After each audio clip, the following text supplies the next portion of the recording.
I've lost the books. I don't know where they are. Friends, welcome back to the channel. My name is Sarah from Ink and Hue Colouring, and welcome to part 2 of Viola in Christine Karron's Wondrous Folk. So in part 1 of the video, if you haven't checked it out already, I will link it up in the corner. In part 1, we did the background with some watercolor paint. We've also used a bit of Arrtx dust as well, powder pigment. And then we've gone ahead and completed the fantasy skin tone and all the facial features as well. And today we're going to finish the rest of the page.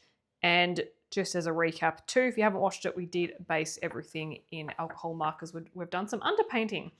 So now for the rest. Today's video is another real-time chatty tutorial. So I'll be talking you through everything as we go along and showing you all the colors up on the screen and whatnot.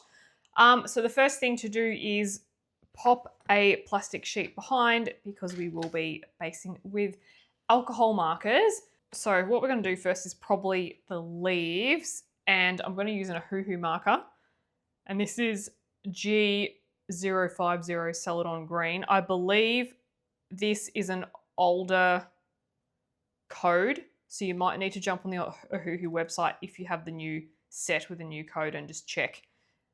This has got a brush and a broad tip. I just use the brush tips. So if I grab this, and we're just going to fill in some, she's got some leaves above, so we're just going to fill in those. And this is going to be used for a nice base for our, I'm going to go for like a really muted deep green. I've got some colours selected. So I'm just going to fill it in with some just swirling motions like so.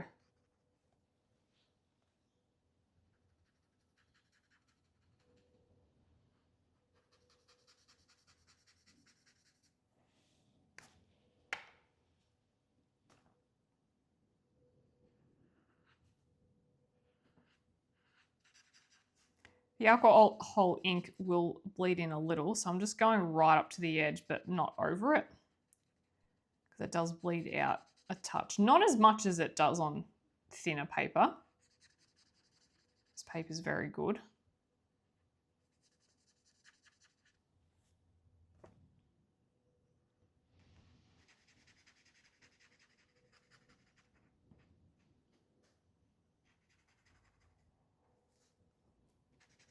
And this will dry a little bit lighter as well. It looks quite bright, but it will dry.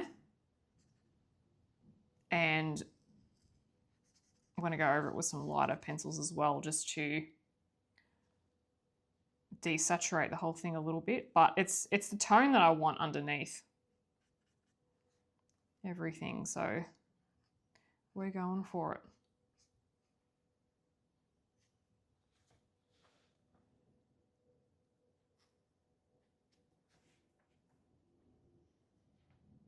Bit there. What we're probably going to do is just blend in the hair tone with the leaves here. Okay, same colour for the bottom.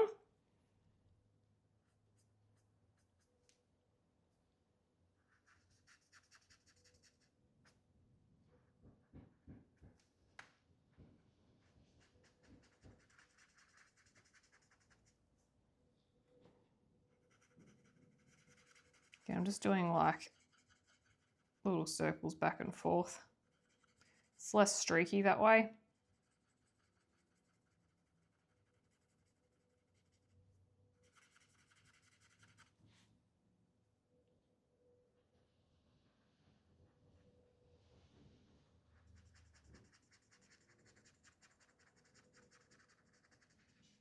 And I do have a little bit of bleeding outwards, or it's spread I should say, but it doesn't matter because the violet flowers are going to be quite dark.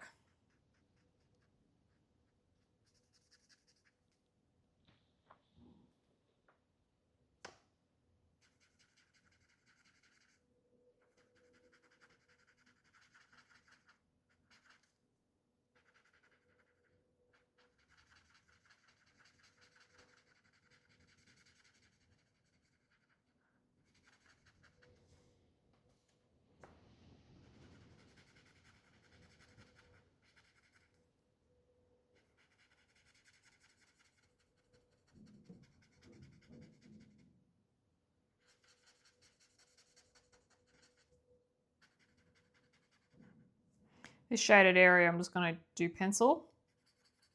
It'll just be a dark green pencil. Maybe we'll add a bit of purple, we'll see. So I'll just leave it as is for now.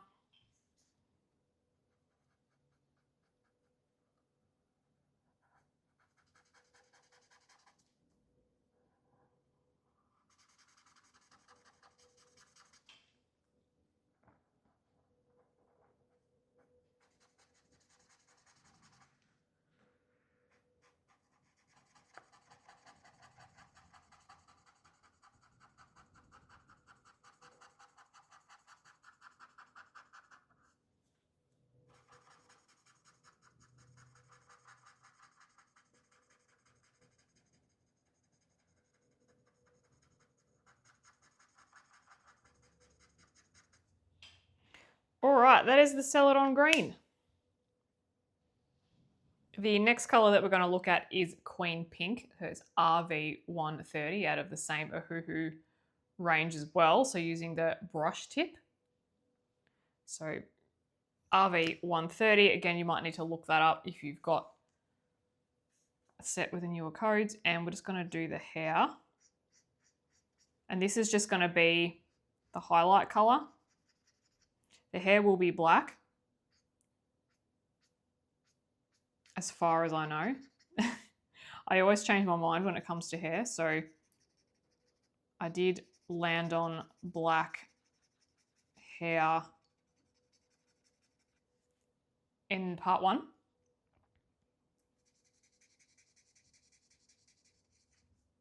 And I'm 99.9% sure that we're going to stick with it. So often when we're colouring hair, no matter what colour it is, it's not always a single colour. It's a group of colours coming together to form many new colours and many new strands of hair. So it's not just all black.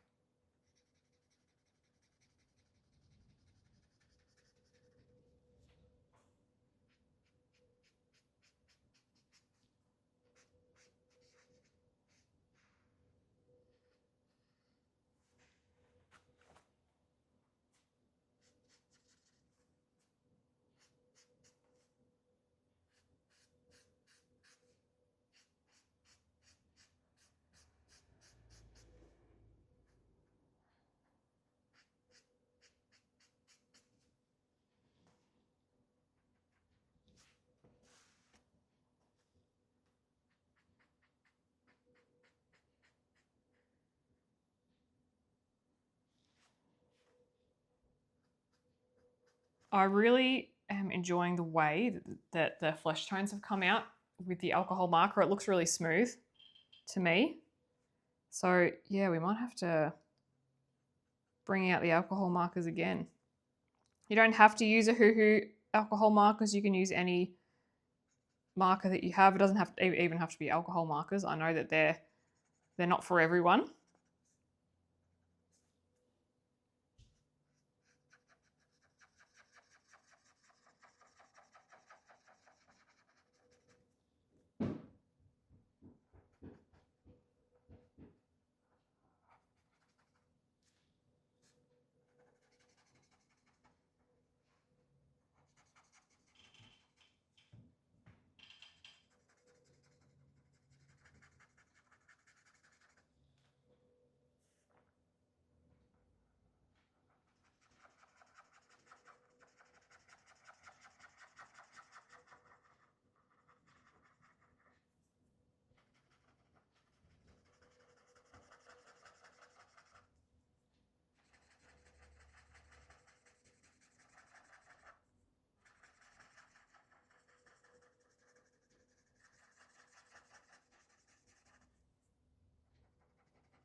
I did miss a section of the background, but we're going to turn that into hair. I've missed a couple of sections.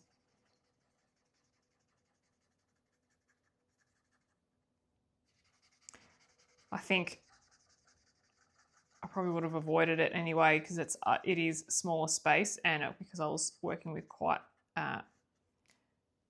wet watercolors that were running rampant.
Alrighty, there is our hair basing. The next color that we are selecting in the OHUHU alcohol markers is the it's Pale Blue Violet Arrtx. Sorry, my camera doesn't like to focus on these. Let me hold it up like that. There we go. Arrtx Pale Blue Violet. We're going to use this for the rest of the violets. Again, check the website if you have the new codes.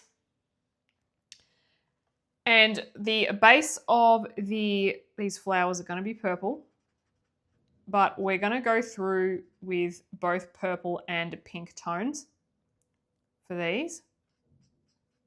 Have a little fun.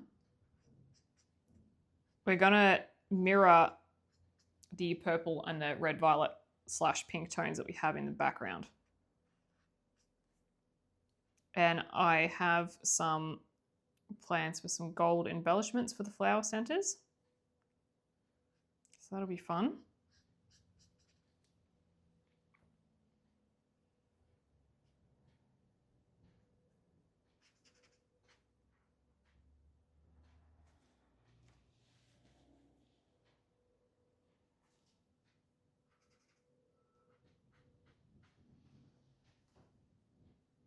And also for those little like frondy bits that are sticking up in her hair too.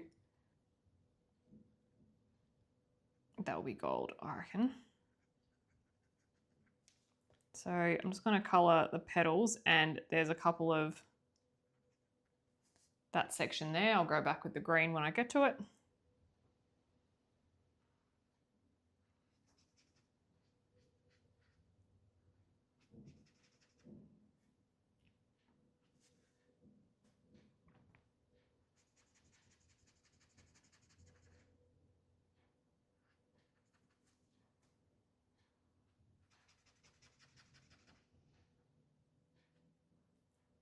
Their little stems are quite narrow, so I'll just leave those for now. I won't do alcohol markers with those. We'll just do those with pencil.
I have chosen quite a mid purple, so it's definitely not a pastel purple.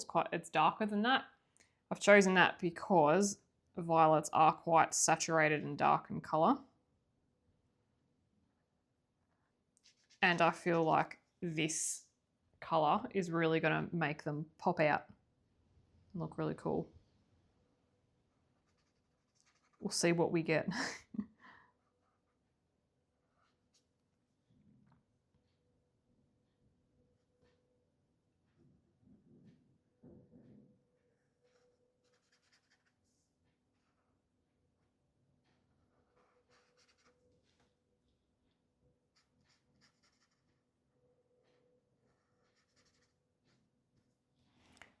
Okay, up to the headdress.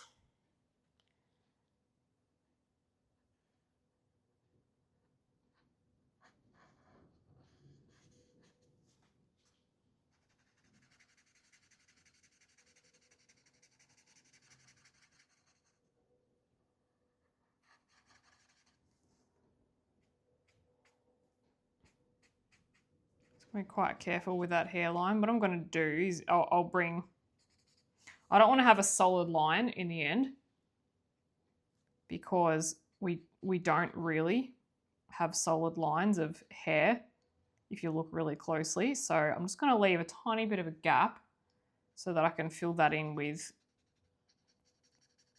some hair strands,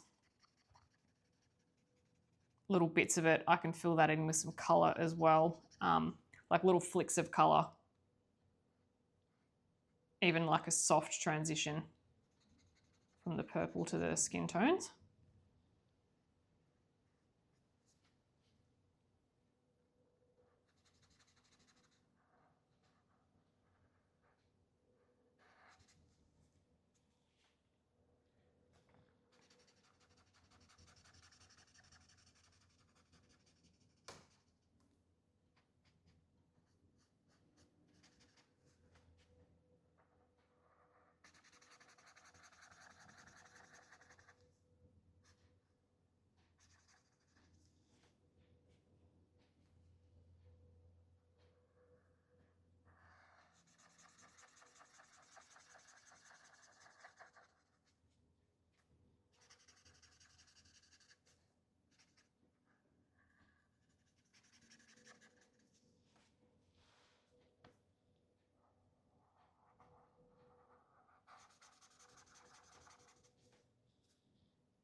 This line here can be quite harsh because it's kind of sitting behind the forehead.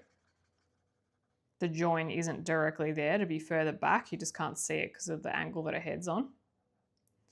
Just in case you're wondering.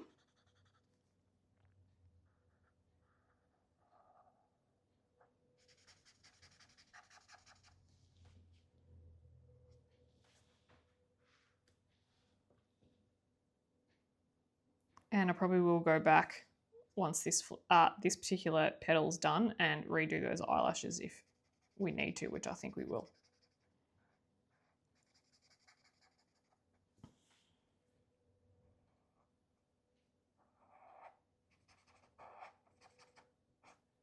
Okay, that's it for the basing. Now we're just going to let that dry for say 5 minutes or so.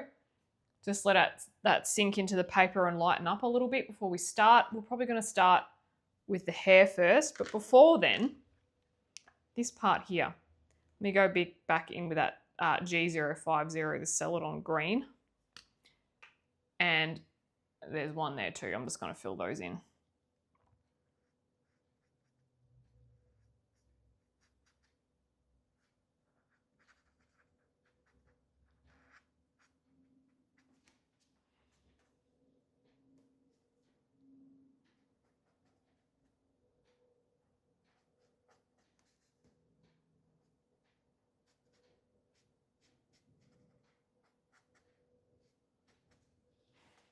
Okay, so let's let that soak into the paper. So when it comes to doing all the hair layering, I usually like to go with an oil-based pencil because they're firmer and you'll maintain a sharper point for longer. However, there are a couple of colors that I want to use that are not in the polychromos. They are releasing an expansion pack, if you will, with a lot of lighter colors that I will be purchasing once that's available. But for now, I'm just going to use what we have. So to start with, I'm going to use Amethyst, PC 1104. And we're just going to start with some lighter layers. So these are like undertone colors. The hair will be black overall, but I'm just throwing some purple undertones in it. So I'm just going to start from a darker area and just flick it outwards. Similar to how I did the eyebrows and the eyelashes as well. So I'm starting with touch the pencil on the paper and you just flick it, you lift it up, kind of like when you would do a tick. So I'm just doing strokes like that and I'm going to bring it out over most of the area. I will still let some of this pink show through.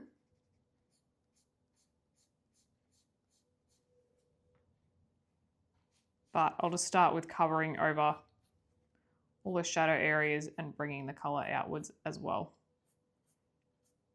To maintain a fine point, I'm going to keep on rotating my pencil, and to see that, you'll see the label disappear and then reappear again.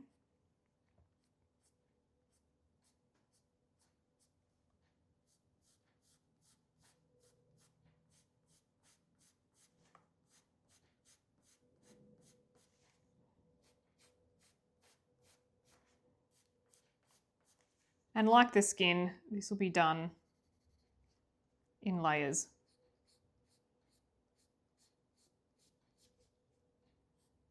So I'll pick up this pencil more than once.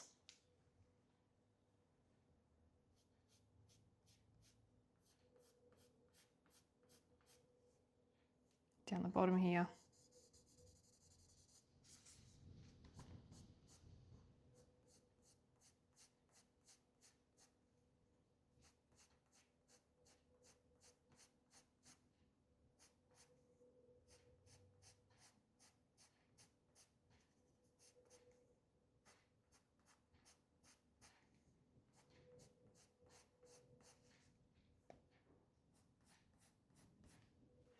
When it gets to about there, I'll sharpen it.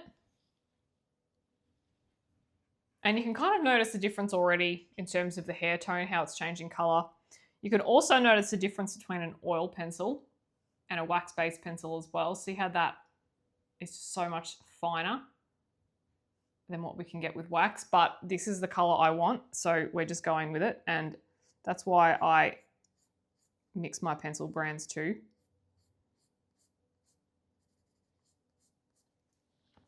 Because sometimes, as much as I feel oil pencils and wax pencils have their purpose, sometimes,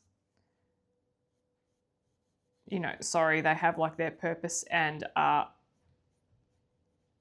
areas that they shine in. Sometimes there's a certain color that might not be available in one, and I'll just make it work. Because to me, the color is more important. And it's my coloring book, so I'm going to do what I want. So, yeah.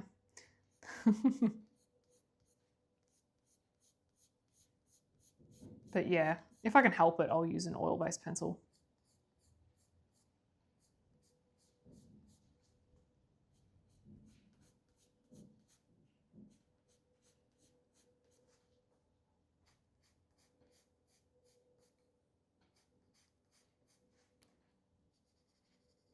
Fill in some of those gaps.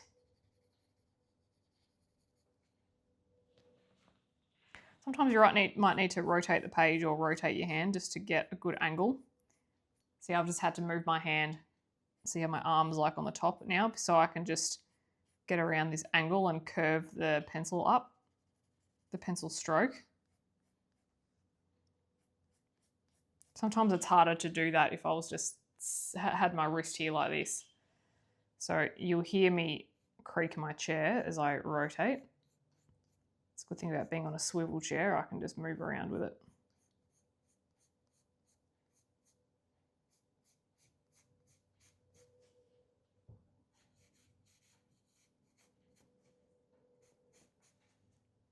Let's bring this colour out further.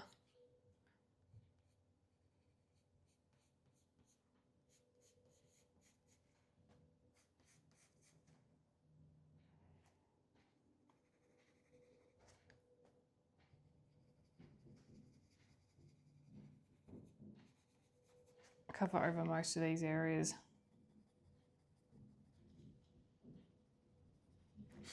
And let's do just a little bit in between the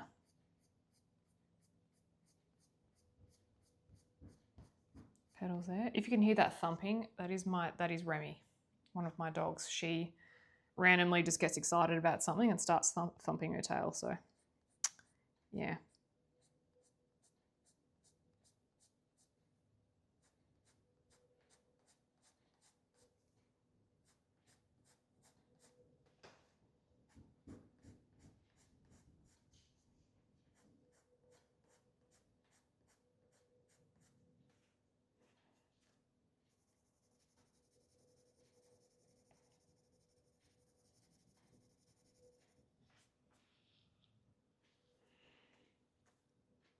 If I'm finding that the hair is looking too much of a warm colour, so after I've applied all of these and I work through my darker colours, if I'm like, nah, it's still too pink, it needs to be more blue, then I'll simply just add in some blue. So I kind of, as I'm going through, and I'm sure a lot of you do this too, you're kind of just looking at your work and you're assessing how all the colour's going, and you're looking at it and going, oh, what else do I need to add? Is there anything that's kind of, you know, not the colour that I want? Do I need to adjust? Is it the right tone, etc., etc.? Or you might not even think that, that's fine. I do though.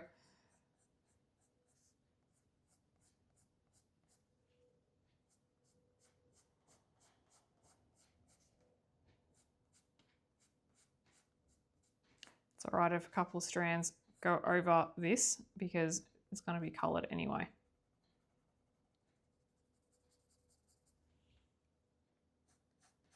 This time I decided to start the hair first rather than the flowers and the leaves because of the order that they're in on the colouring page. So I'd say I'd do the flowers last because they're the most forward.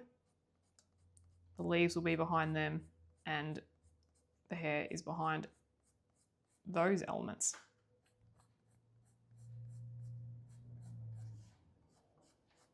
There's really no science to it. I just like to do it in order so that if I go outside the lines, it's relatively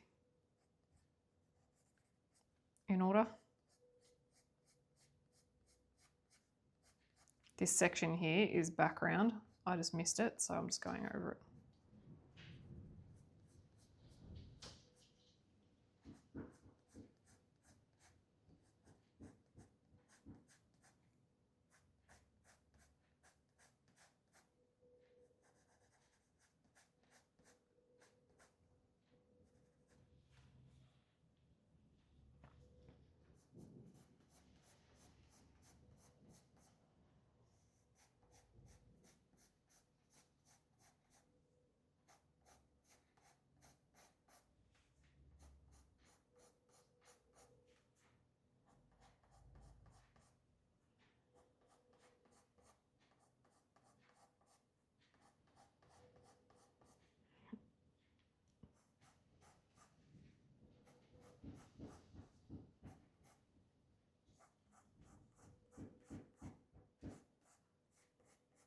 Remy is going crazy with her tail today. I think it's the wind because there's things banging and things outside, so I think she's just getting a bit thingy about it.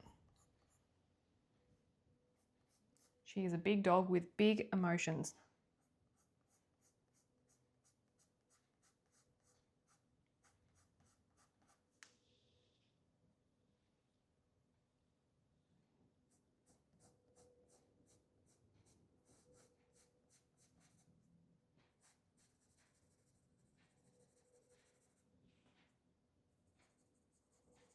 Going to softly fill in some bits here because there kind of wasn't much happening around the flower.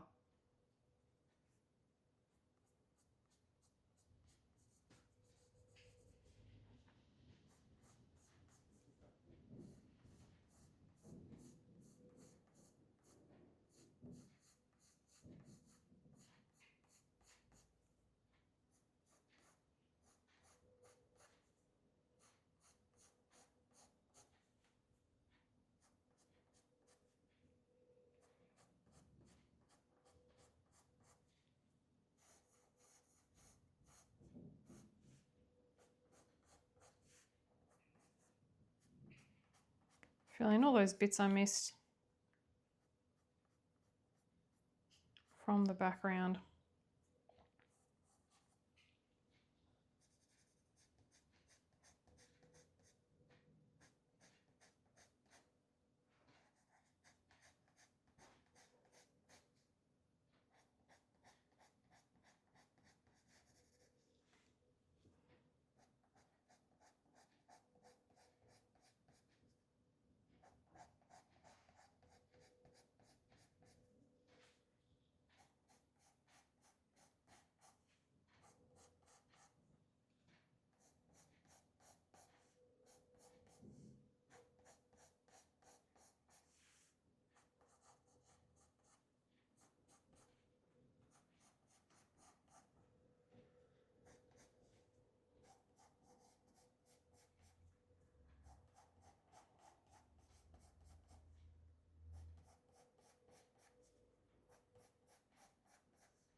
All right, we're going to park that colour for now. We might come back to it, potentially. We're going to go for a darker colour now, and with the polychromos this time, and this is Purple Violet 136. And I'm just going to do exactly what I did, go over the same areas, but not go out as far. I'll go out as far, if not further, with some strands, but in a general sense, we're just going to bring it out less just to maintain those highlights.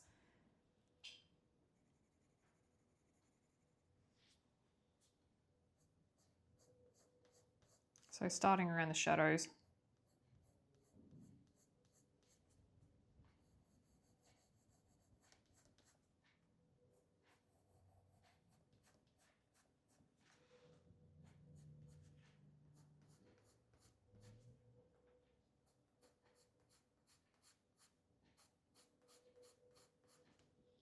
See how fine that pencil markings are? So good for hair.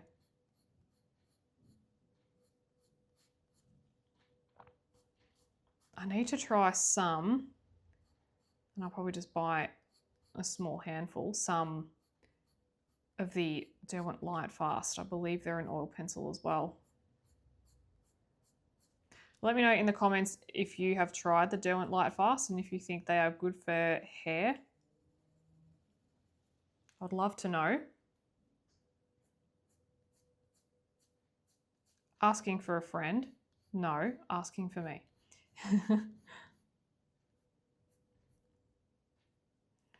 Just tell my wallet that I'm asking for a friend. It's had enough trauma, enough with all my art supplies. And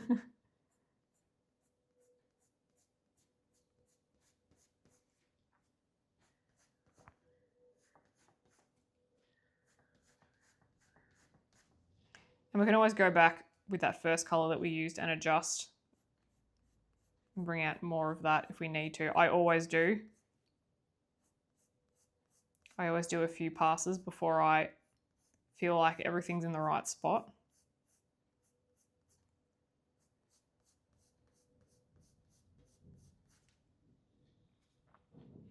You could leave her hair this purple pink color if you like, it's up to you. But it's going to be closer to that for me, closer to her eyebrow color. These are just more the undertones.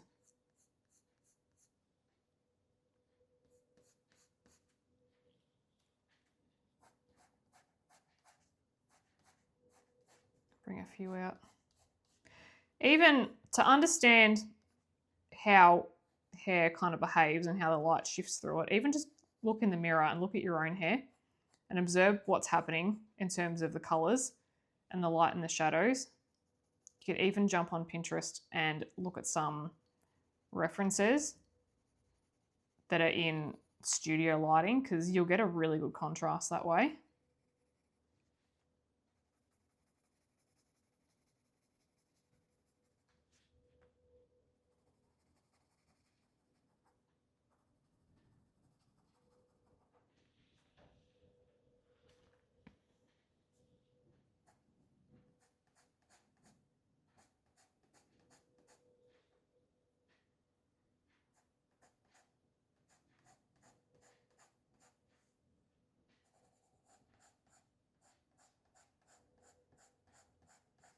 Again, I'm just going to go over that stem because it's going to be dark when I colour it, so it doesn't matter.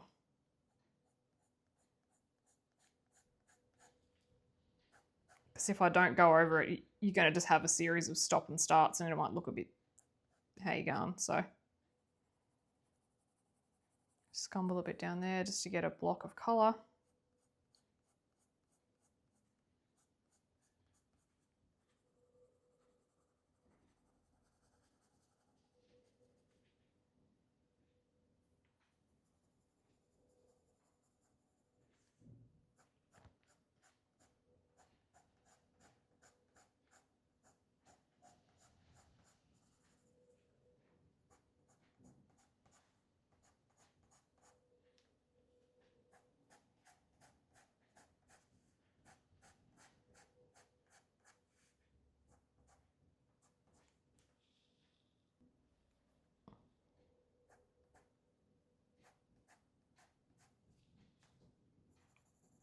Let's just get some shadows in there.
If you're doing a shadow in an area that has two highlights either side, for example, you're not starting from an edge, just go both ways. So go down and then also flick upwards as well, so that you've got that nice crisp point on both sides. You don't want to have just like one side looking very blunt.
The next color that I'm going to add in Polychromos again is Mauve 249.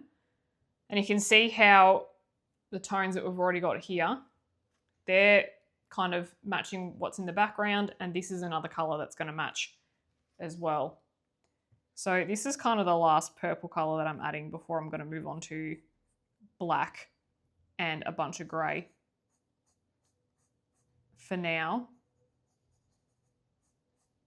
And then we can reassess if we need to bring any extra colors in, or colors that we've already used, do some repeats. Knowing me, I will 100% be bringing colors in that we've already used.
We could even add in a really dark blue, because that's what we've got in the background. We'll see how it's all looking.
Let's make it a bit darker down here.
Okay, we're going to start with some greys now. So again, in the polychromos, cold grey, is that 5? 2, 3, 4? I think so. Do I? Yeah. No, that is 5. I need to get better versed at my Roman numerals. And just the same thing. So I'm starting in to bring those darker tones now. Find the greys just really help transition between the colour and the black. You don't have to have them, but I like them. They're really good for the shadows. And again, just helping that shift between everything that we've got going on.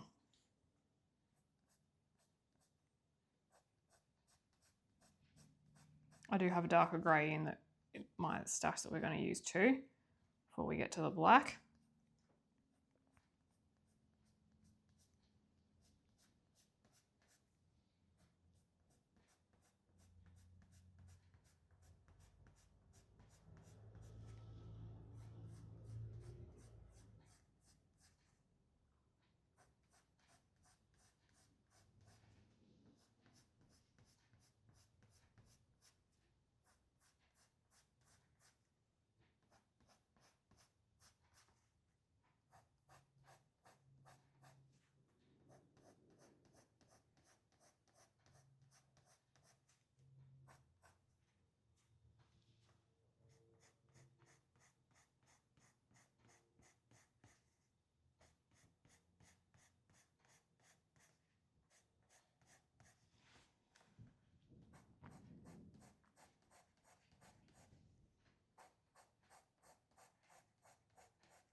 For pencil dust, I'm just using a fluffy old makeup thing. I mean, I just bought it. It hasn't had makeup on it, but it's just a makeup brush. A cheapie, I should say. It's not old. It's new, but cheap. Well, I bought it new at the time. If you want to use a makeup brush that you already have, maybe just clean it. Make sure there's no makeup on it, otherwise you're going to get it all over your work.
Okay, polychromos again, cold grey 6, I think, 235. It's a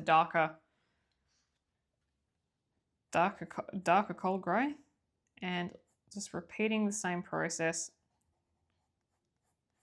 deepening up those shadows.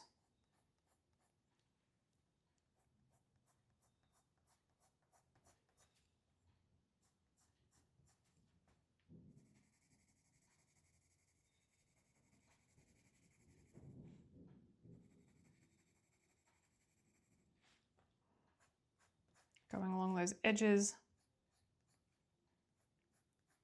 And at this stage, if you feel like if it's looking too purple, you can just add more grey. If it's not purple enough, back off the grey, etc. So you can just adjust as you go.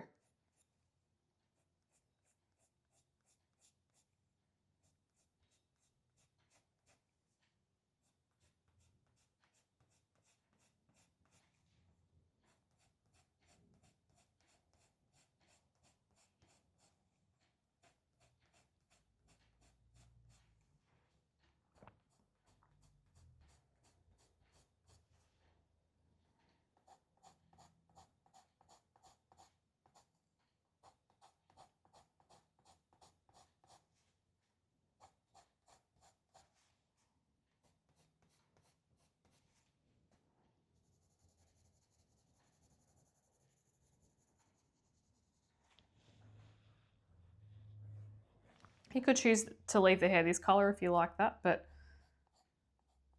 I will go in and add the black.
Probably notice that I'm bringing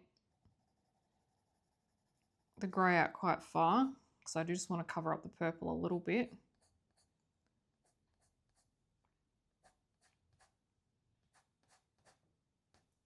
And I do need to adjust that gap there too. I need to go through with those skin tones and just tweak that.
So I'm just scumbling now just to darken up some of these corners and bring some shadows through too.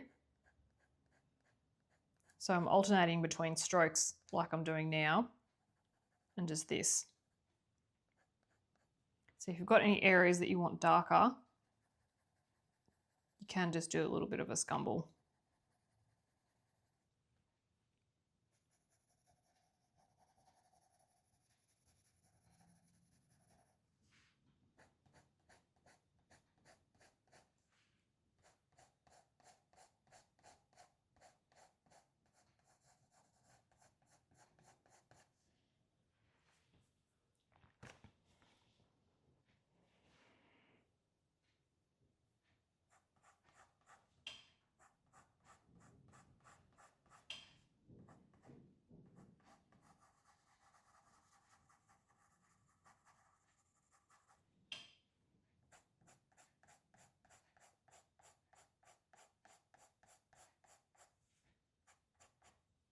All right.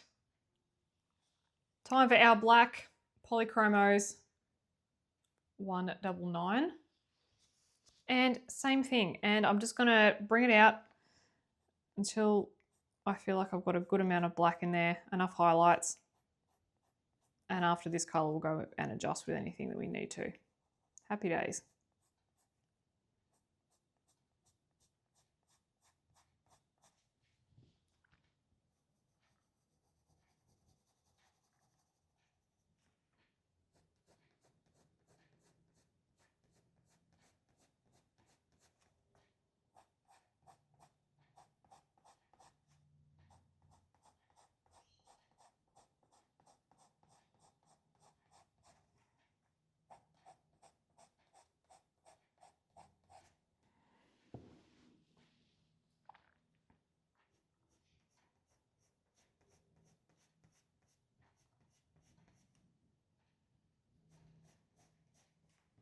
Let's just make in here black, I reckon.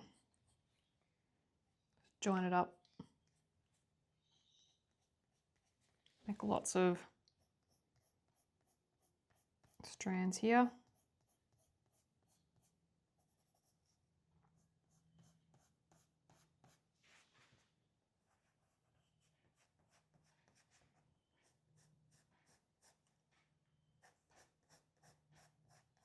Just kind of bring it out and around.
So you can go quite sparse with the black if you want, or you can make it quite a thick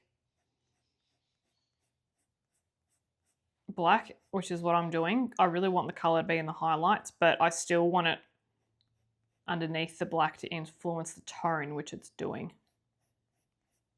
Hence why we do all these layers. Sometimes it can be a bit like, why did you do so many colours only to go over it? But they still poke through.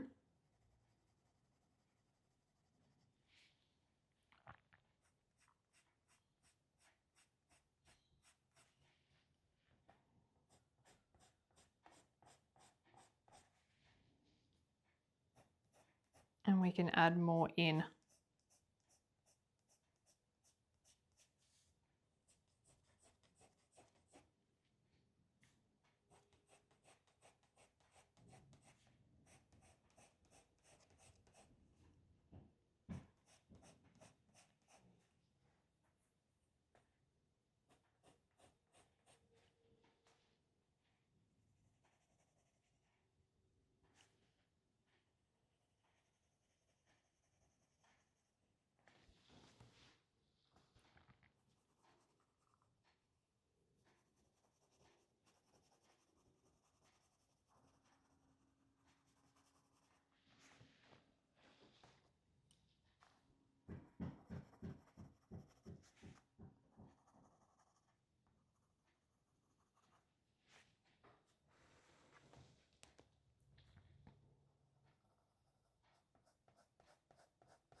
Nearly there. I think what I'm gonna do is add more violet in of the Prismacolor, the color that we used on her cheeks. I think we might add some of that in just to darken things up a bit without necessarily adding more black. You don't always have to.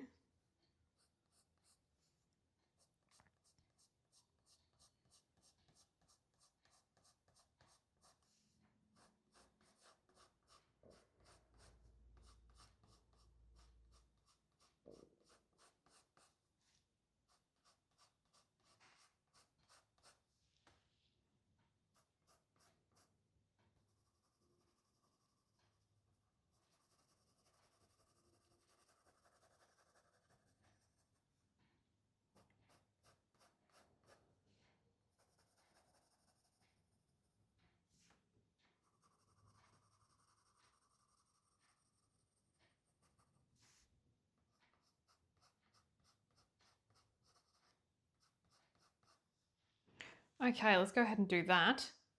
And the reason why I'm doing that is because I feel just things look too pink still. I feel like I've got too much highlight coming through. So again, that's the Violet 932.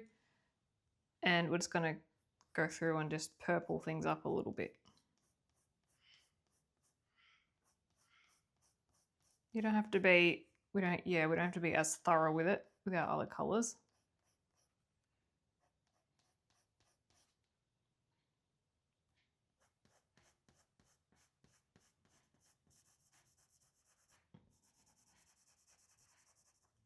But I just want enough of it.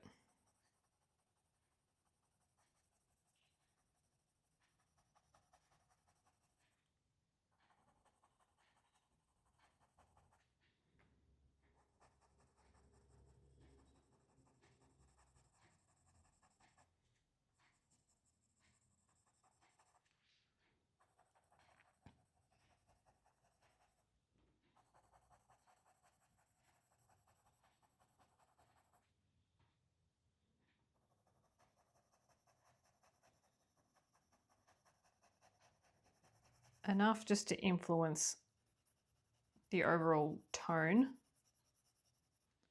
and color of the hair. Just a little bit too much pink on this side, not enough purple.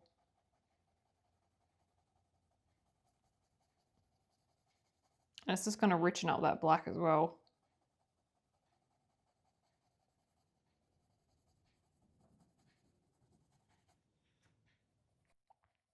And I'm not doing flicks, I'm just coloring it in.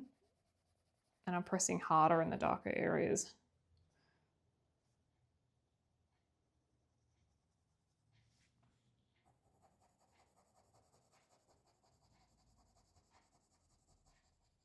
Sometimes it's good to use a wax-based pencil, I find, in the last couple of layers, because you can mush things all together without losing the detail of the oil pencils.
Just a bit over here I wouldn't mind fixing up.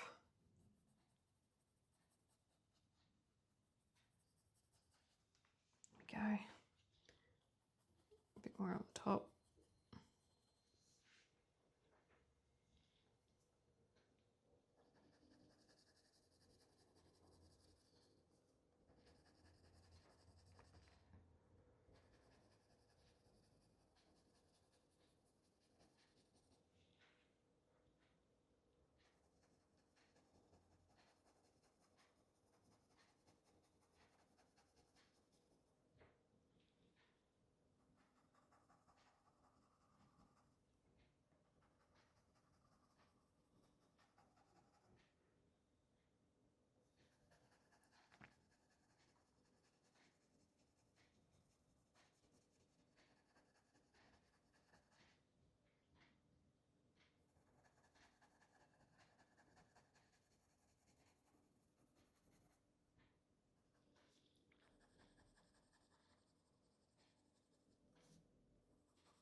Oh, she is fast becoming my favourite portrait ever.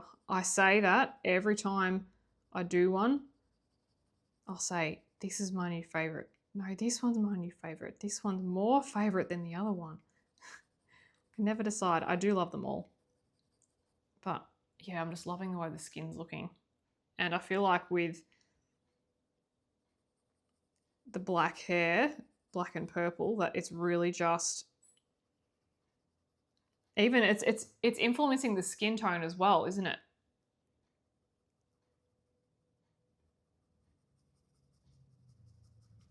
It's making that look darker too. So I really encourage you to try, if you haven't already, colour this with me. Or if you just want to go away after this and even just grab some alcohol markers and play around with some underpainting. It's really fun. If it doesn't work out, it doesn't matter. You've got 60 other images in this book, yeah? It's all good.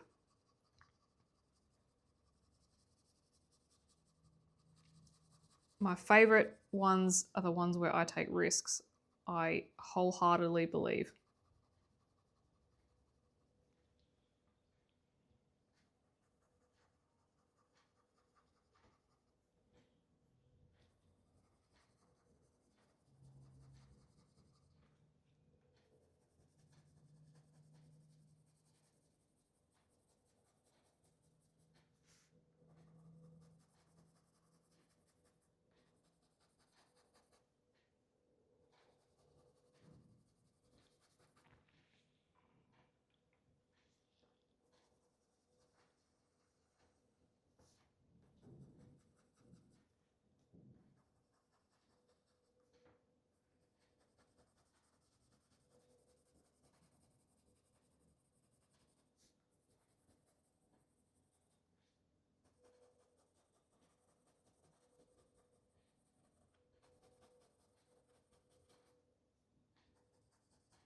Okay, just about there.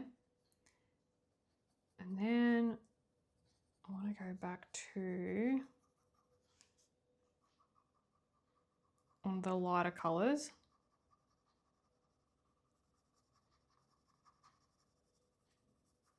And then we might go back to the white and just burnish some things. So let's go to Amethyst 1104. And I'm just going to blend in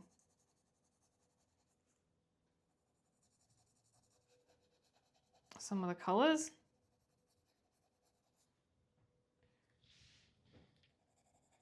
Not going to do this for every section, just a little bit. Just a bit here and there.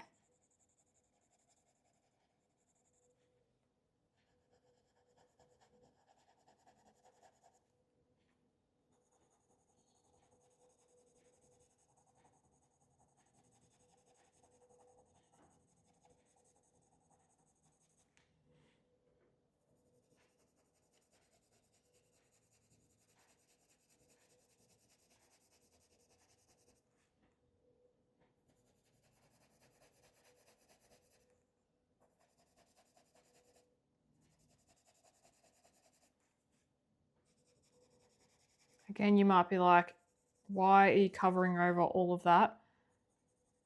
It's like I am, but I'm not.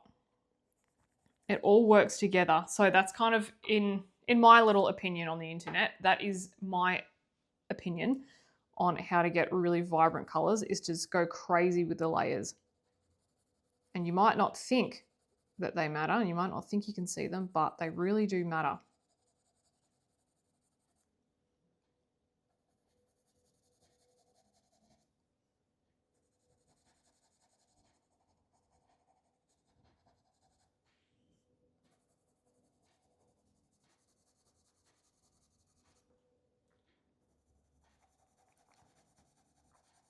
Because I can still see all the layers that I've done in this hour and a half that it's taken to do the hair. I can see everything. Like, yeah, all that color just blends together, all the pencil strokes.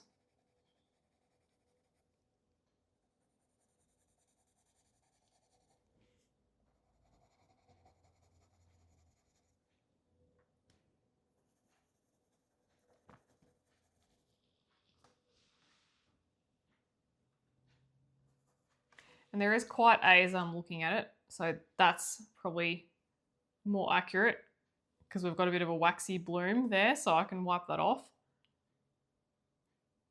This is more of what we've got going on. We might even go in with more black in a sec.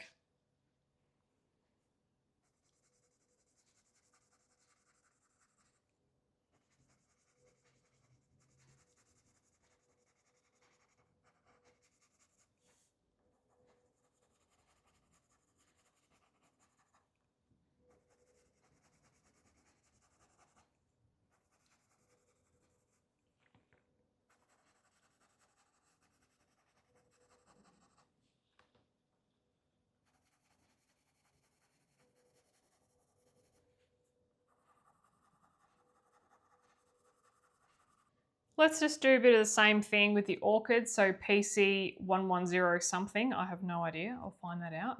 It's rubbed off. And let's do a bit of the same.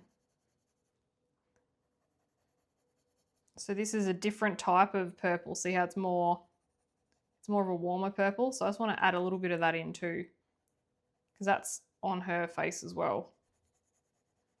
I really like using colors in the hair that I've used on the face. I think it adds this really cool touch, especially when we're doing like fantasy colors.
Okay, now let's just one final pass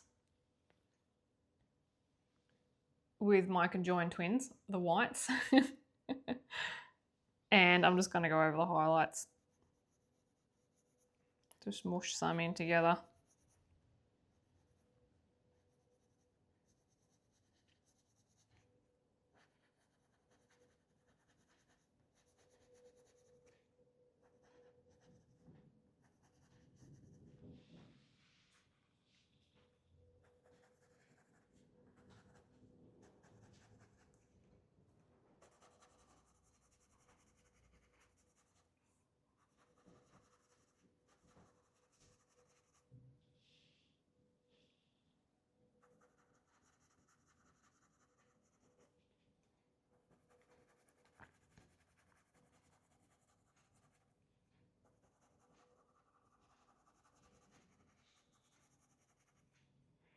So now hopefully you can kind of see how both wax and oil-based pencils can really work together, and also their different purposes and different uses when we're colouring hair. We can really see the differences, how you can use oil for details and then wax for mushiness to blend everything together.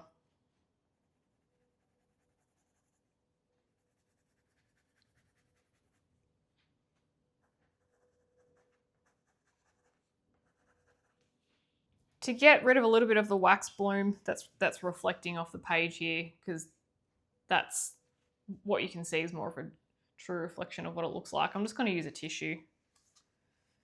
It might not get rid of all of it, but it does get rid of some. So you have a little bit coming off there.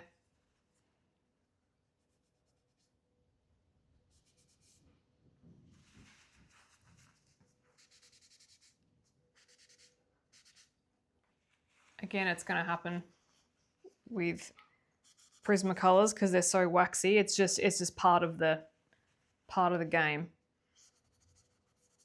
So I just get a little bit of it off there.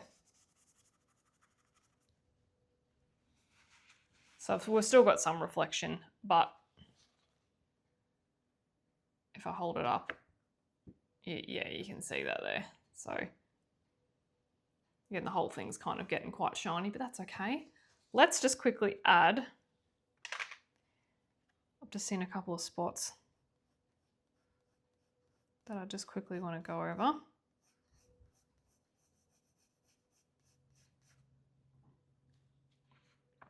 See there, just a bit of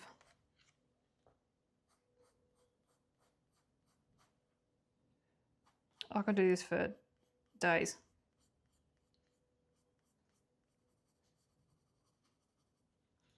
Just for days. Okay, so let's leave the hair there for now and work on the other elements. And I definitely think we'll probably come back and blacken up some of the hair here just while it's sitting. I reckon we could make it a bit darker, but we'll do the other elements first and just see how it's all going, see how the hair's looking against the leaves and the flowers, etc. So now we're going to move on to the leaves, and I will start up the top here. And I think I'm going to start with some oil pencils just for a bit of layering, and then we can add our wax over the top. So I'm going to start with one of my favorites, Polychromos, which is the Chromium Green Opaque 174. I love their range of greens. They're just beautiful. So I think I'll go for some muted greens today and maybe even some yellow greens as well. And we're just going to start from the corner, from the shading, and just work our way outwards. You could always, I don't remember if I mentioned this or not, but rather than base it in green, you could base it in the same color that we base the skin in. And you could have, rather than have like a green highlight, you could have purple if you wanted to. I just decided to go green because I thought it would look good, and potentially thought that everything would just be looking too purple if I did everything in purple.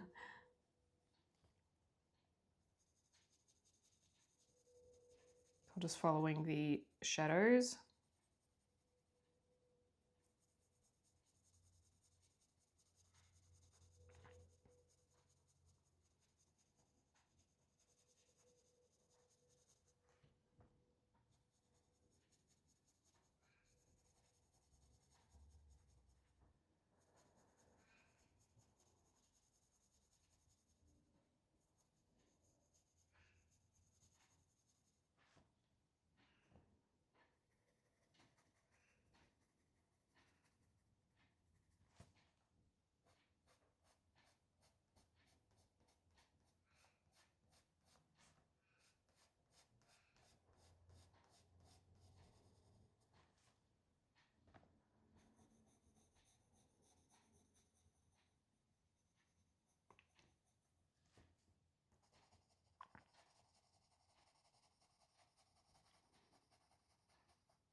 It's going to do, just feather it over like this.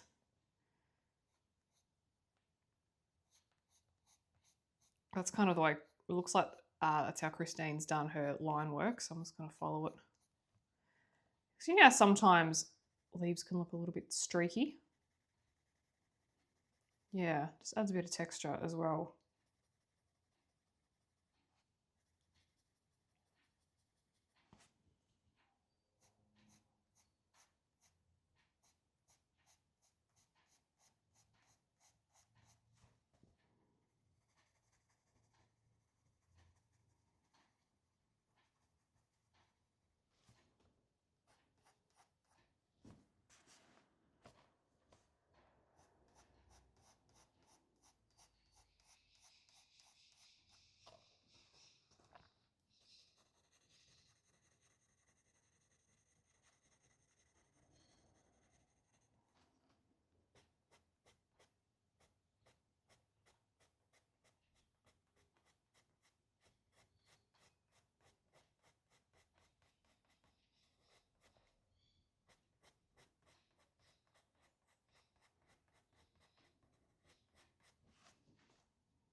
Yeah, so you can vary up your pencil strokes in the way that you do them to have different textures and effects, so you can change between scumbling and kind of like hatching like I'm doing.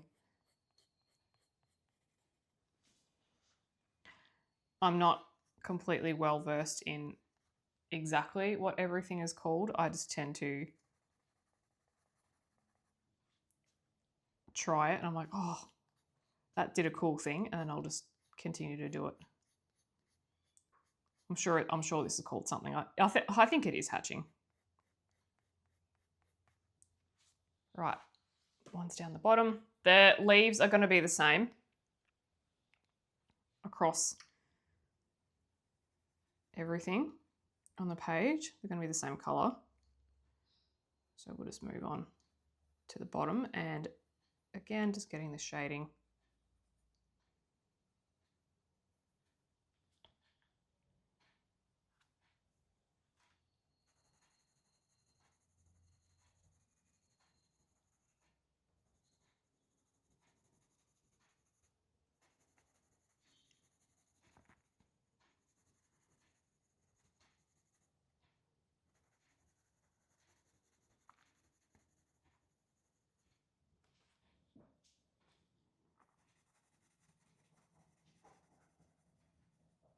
I'm going to try and preserve, see how her shading here, she's got these like sections and lines. I'm going to try and preserve that. If I don't like the way that it's coming out, then I'll change it.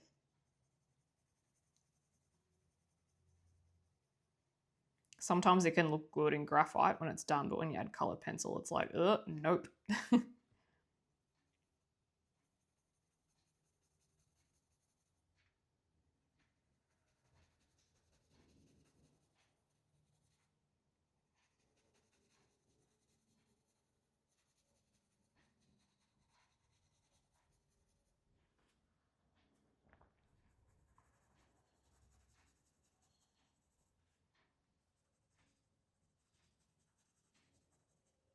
I will just add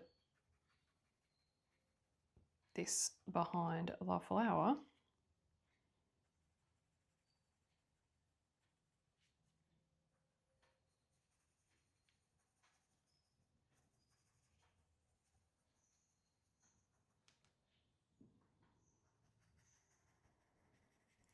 Would you believe that I don't have an ounce of turquoise in my stash today?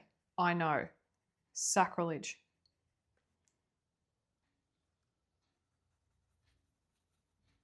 Shock horror.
Just continuing to follow the lines, scumbling up like that. So rather than go that way, I'm doing it like an upward scribble.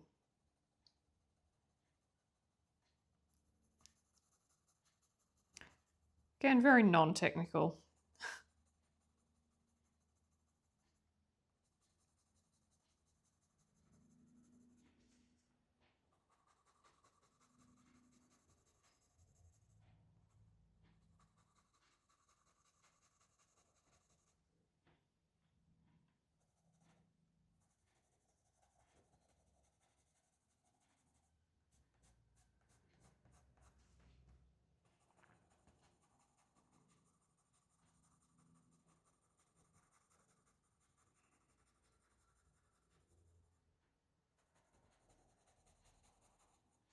And let's do a bit of the back here as well. I'm going to build these up to just be quite dark, to just have some green shadows, some very dark green shadows, almost black. So we'll just layer it so that we get a nice tone. We get a nice variety of colors in there.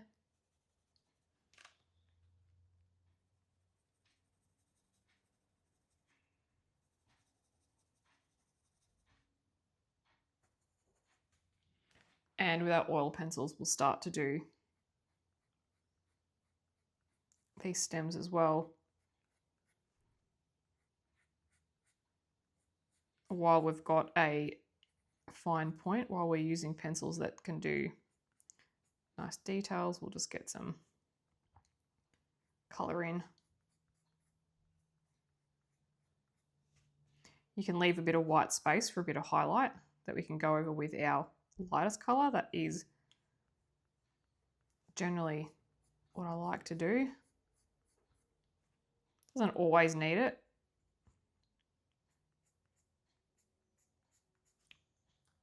Again, with any of the steps, I can't remember if I said it at the start or not, but if there's any steps that are just too detailed, I'm using too many colors for your experience or your liking or your preference, just adjust as you need to.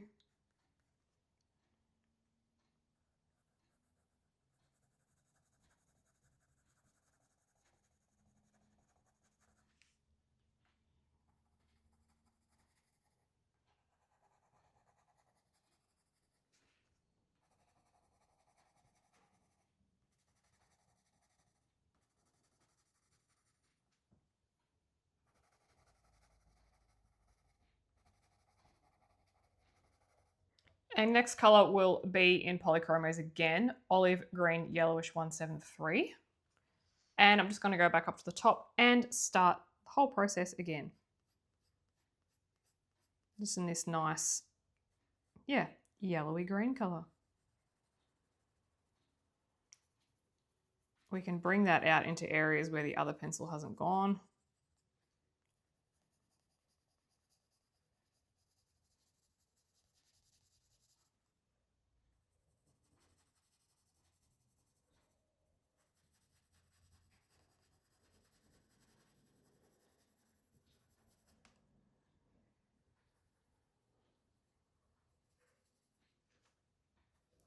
Just so things change color a little bit.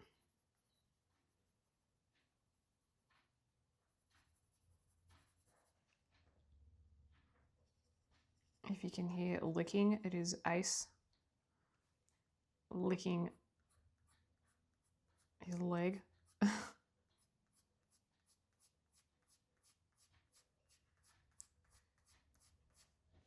Hence why I do silent color alongs too, guys, because my dogs are too noisy. Inside and outside. If they're outside, they whinge to come in. When they're inside, they lick, they mlem. They wag their tails, they yawn.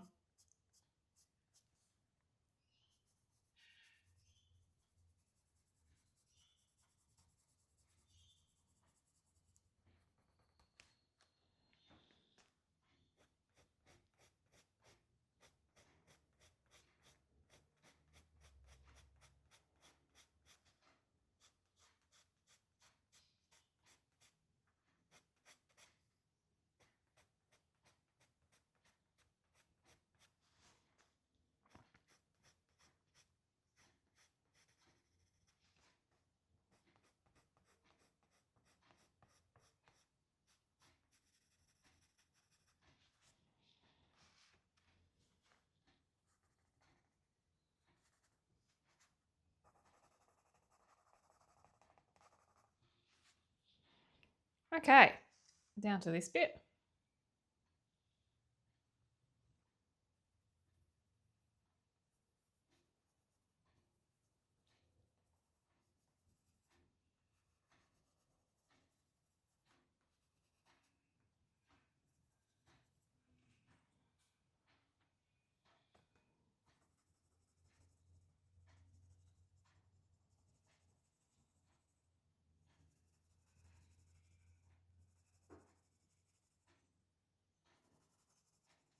And I'm pretty much just going to follow what I've already done, but just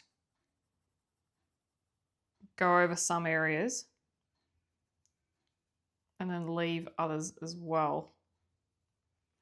It just depends, because I think this, what I have here is slightly darker.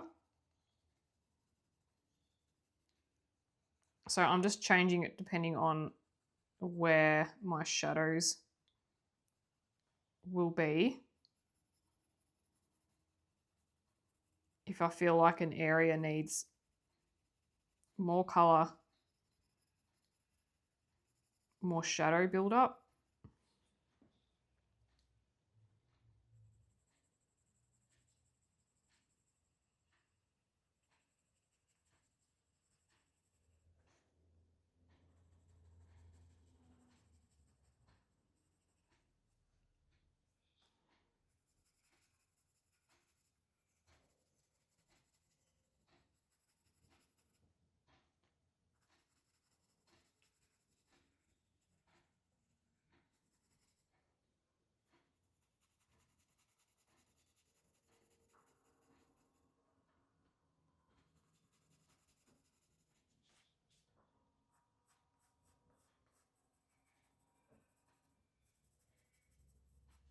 Even just more definition.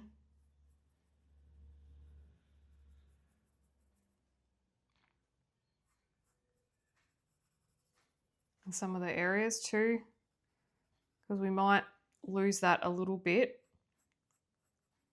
the more color we add.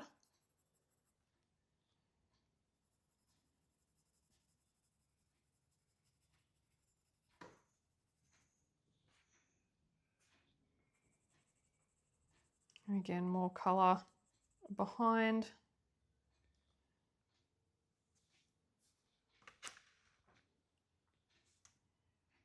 Where was that here?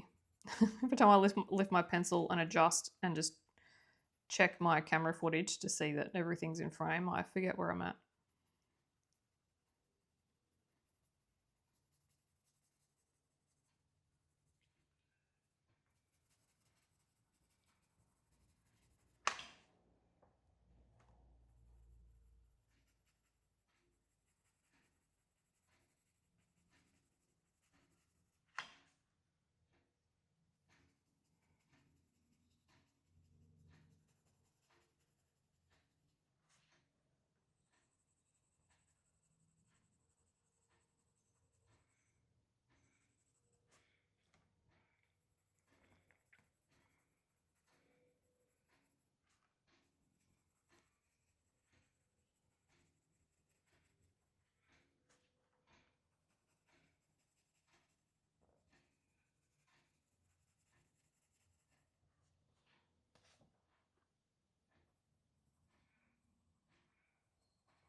It's deepening up the just the vein, the shadows around the vein.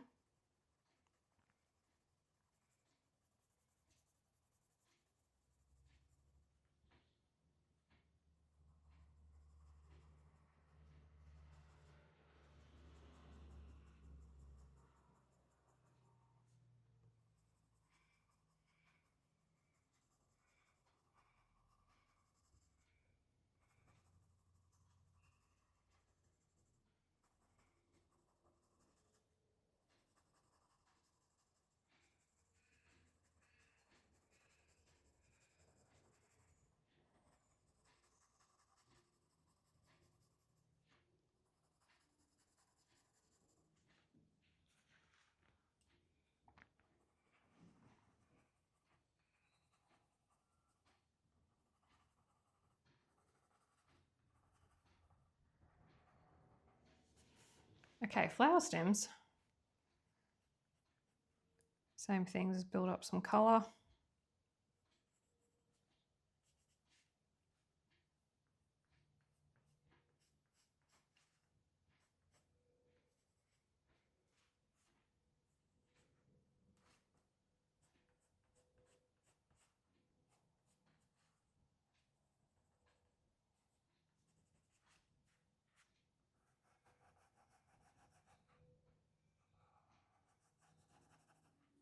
Alrighty, moving on to some wax pencils. So Prismacolor Arrtx, PC 1098, and I'm just going to start again. This Arrtx is a very brown green, so I'm not going to add it everywhere. It's going to add it to a few spots. I just like, as you'll probably know by now, I like having different temperatures. I like having analogous colours as well, meaning neighbouring colours on the colour wheel, just for a bit of variance, just for something different. I think I will go back to the first green that we had in the polychromo, so I'm certainly not done with the oils, the oil pencils, I should say.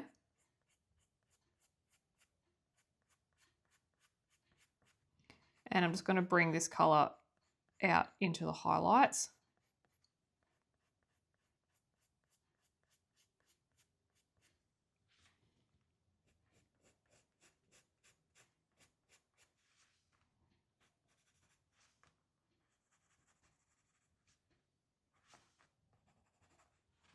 Again, it doesn't have to be everywhere.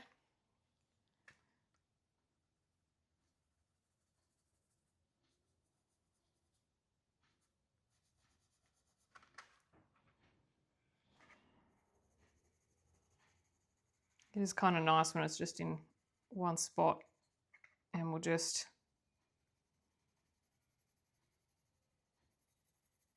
again, I'm covering up some of the blank space where pencil hasn't gone yet.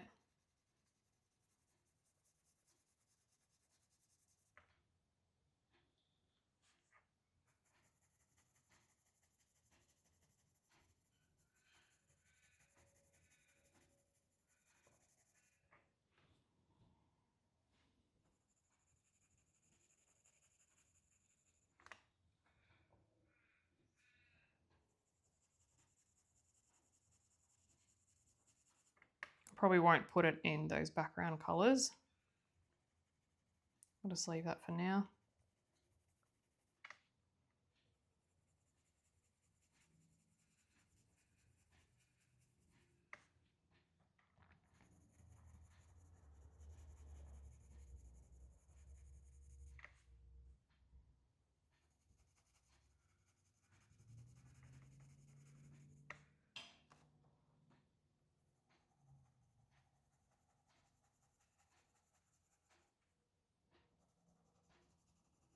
And the way that I choose where this goes is I'm just looking at it and I'm thinking, which area needs more colour? Which spot looks a little bit boring, a bit repetitive?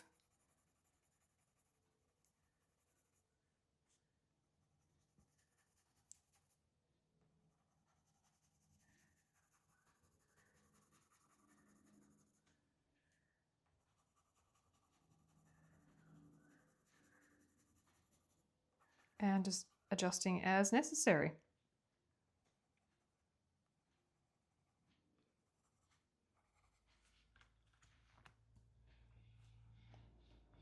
I'll just go a few spots on the stems. That'll do. Now I'm going to go on to my darkest colours before I go back in with my lightest again and layer it up. So I'm going to go with Spruce Green in the Derwent Drawing, which is 4000. It's one of my favourite greens. It's very much a blue green, this one.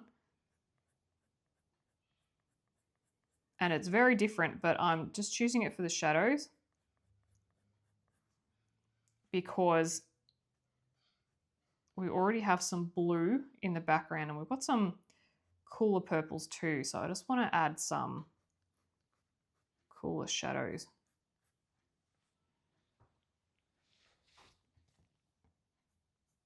And it's just a very interesting color shift as well.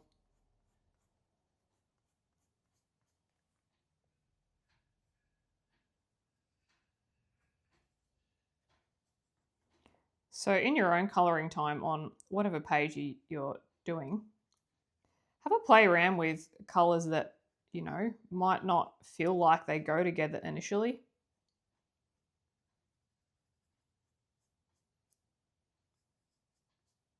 Because you might be able to come up with some interesting stuff. I know I do anyway.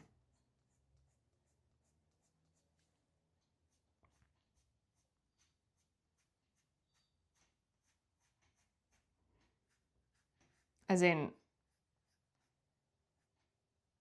I know that I like to experiment and try and come up with new things. Not that I always come up with interesting things. Sometimes I come up with horrible things and I ditch it, never to be seen again. If I can give you an example, I have like a scratch pad next to me and I just scratch all different types of colours, and this is just one of many pages. I think I've done heaps over here where I just try different colours. I look at different things, and here I'm trying different things together, different combinations, all of that. And I just have that next to me. And I try different techniques as well, just to see what colours will do when they mix together. So that's kind of how I take an unconventional, or just any colour really, and apply it to the colouring page. I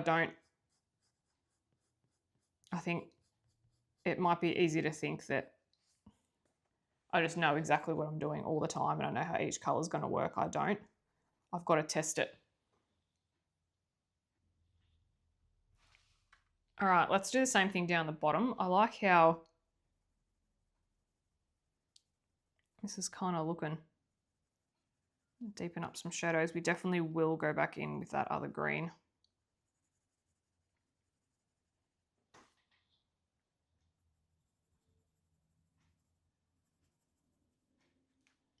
And then I've got another pencil for some darker shadows yet again.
Darken up some of these stems while I'm here.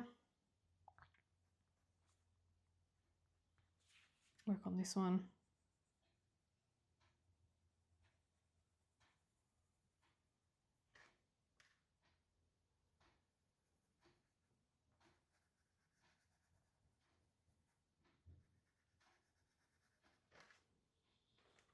Back to the leaves and the background, just colour that in.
Putting shadows around here because it's under the flower. The leaf is sitting under it.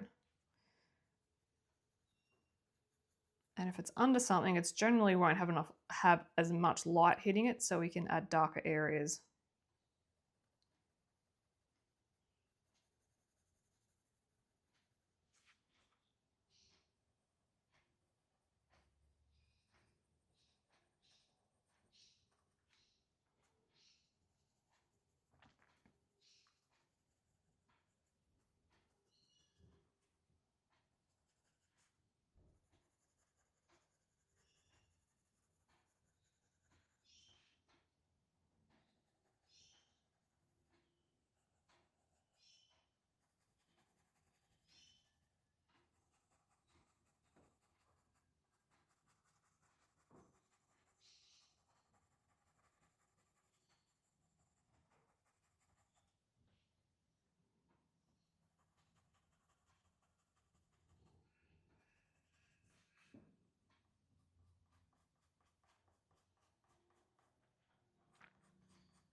Again, if you feel like you're losing definition, just add some light strokes in.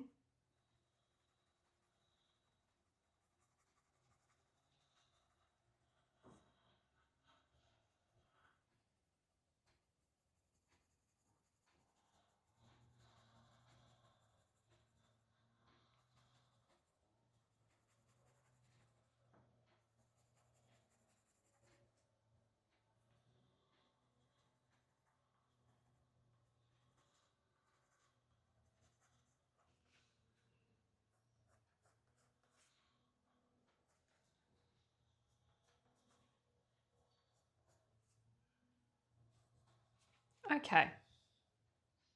I still think I have a lot of areas that are showing a lot of the alcohol marker still, so I'm going to go back in with the Polychromos Chromium Green Opaque 174, and I'm going to fill some of those in.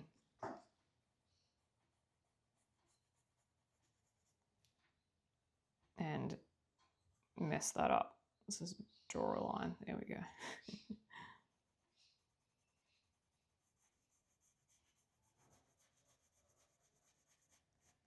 I'm just going to go in lightly.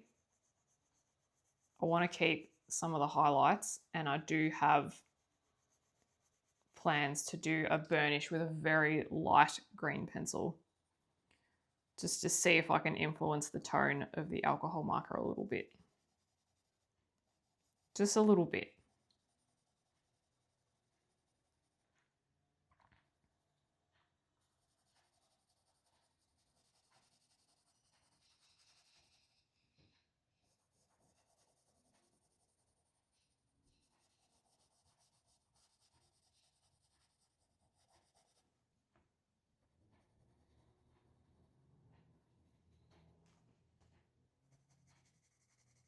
Bring in some shadows.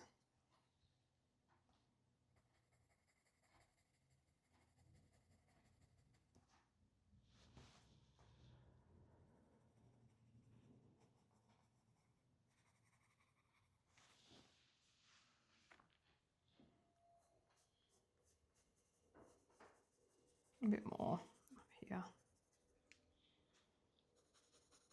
Just going to close the gap, reduce some of those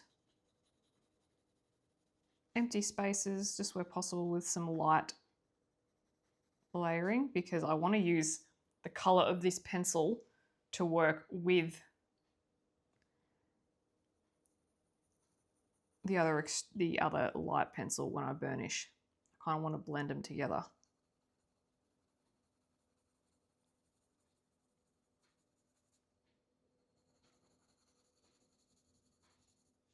I'll probably leave the stems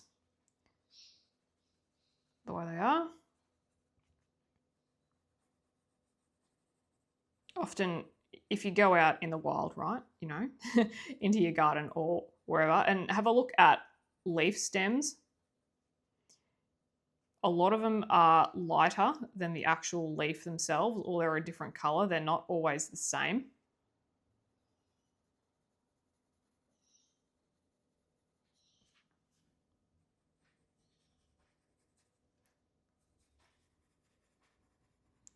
I'm going to try and round this particular one off. It's looking a little bit square.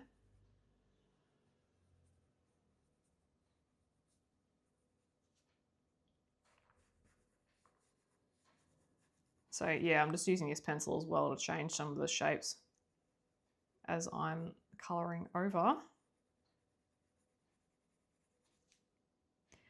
Doesn't matter if they're not perfect, just get them in a loose shape.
I think I'm pretty happy with, oh no, a bit more over here. It's just like, I'm pretty happy with them. Because I kind of feel like the smaller your element, the more contrast you kind of want to see so that you can actually see it. So I like to leave a fair amount of gap, but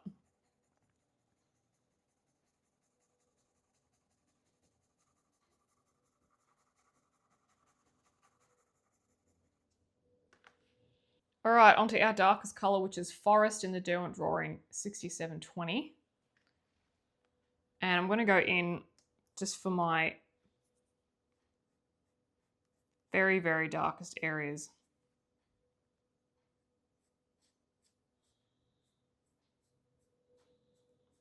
Forest is a lovely color. It's almost like a black green. Very, very, very dark. Really great for shadows. I think that's why I love the Derwent Drawing so much, is because of the shadow colors they have. They're so cool.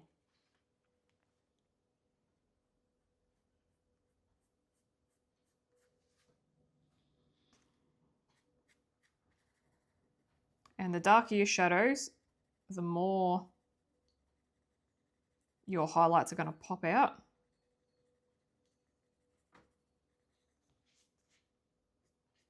Because the distance between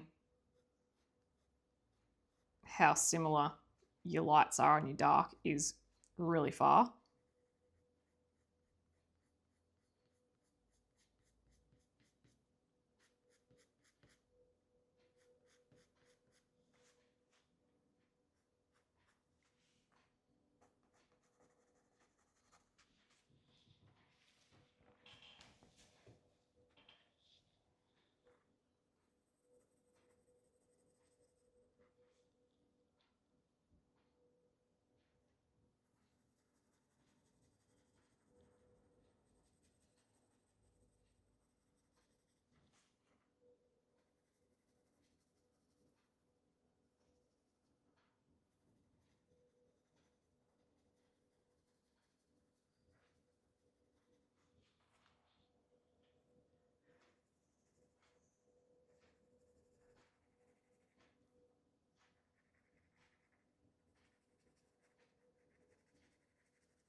around the background.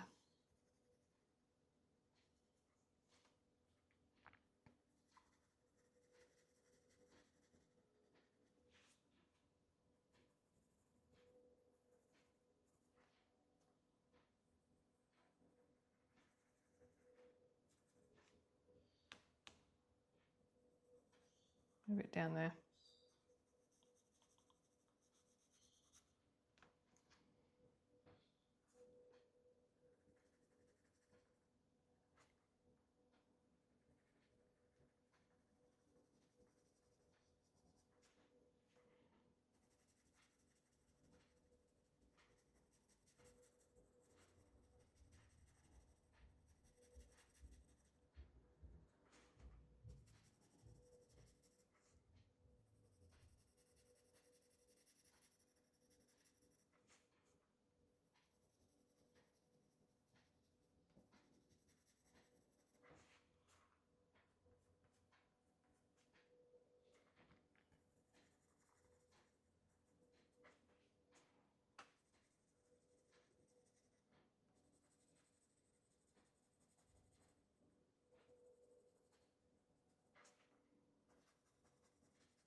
Got down here, bit of that.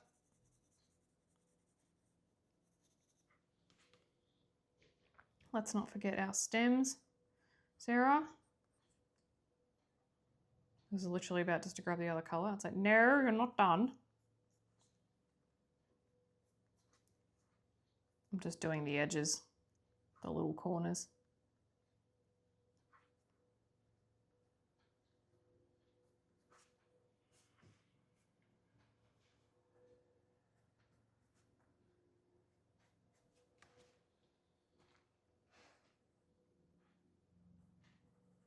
And some little shadows under here as well. Again, just for some contrast.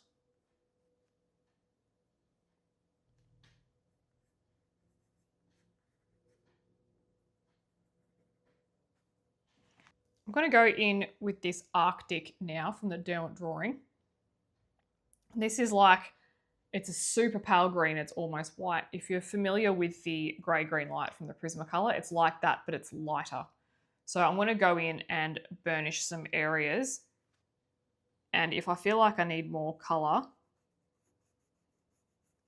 then I can always add in more.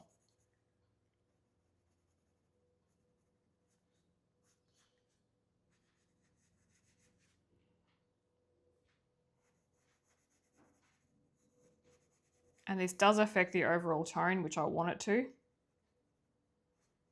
Just makes everything look a little bit more blue.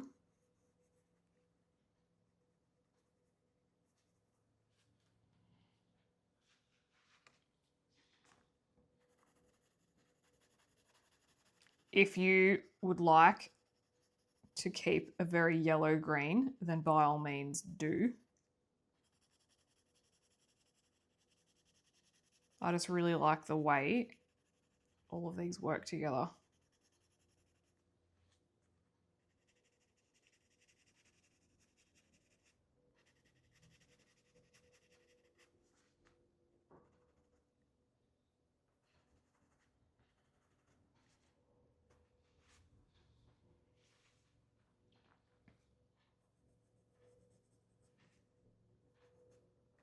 So I'm just going over all the highlight areas.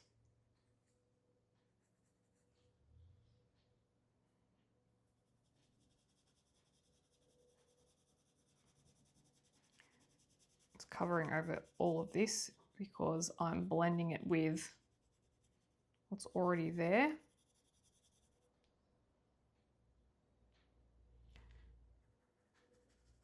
to get it really smooth.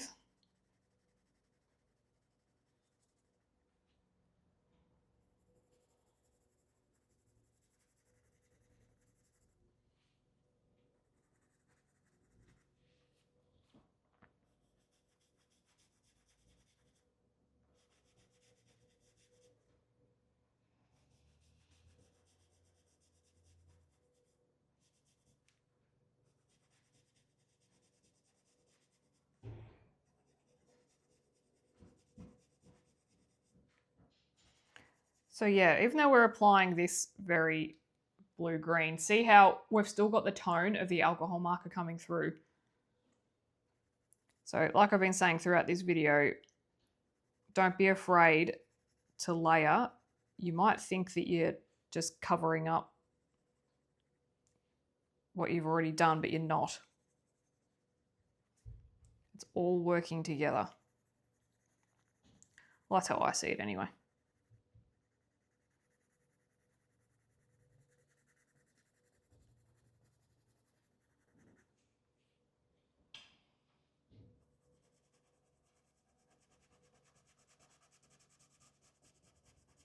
It's like when you go to the hairdresser and you ask for a very ash blonde and they put purple toner in your hair. The purple influences the color and you can't get ash blonde without purple. You can't achieve that look. Otherwise it just goes really brassy. So the same thing. You use different colors underneath and within to really affect the overall tone and the color of the thing that you're coloring.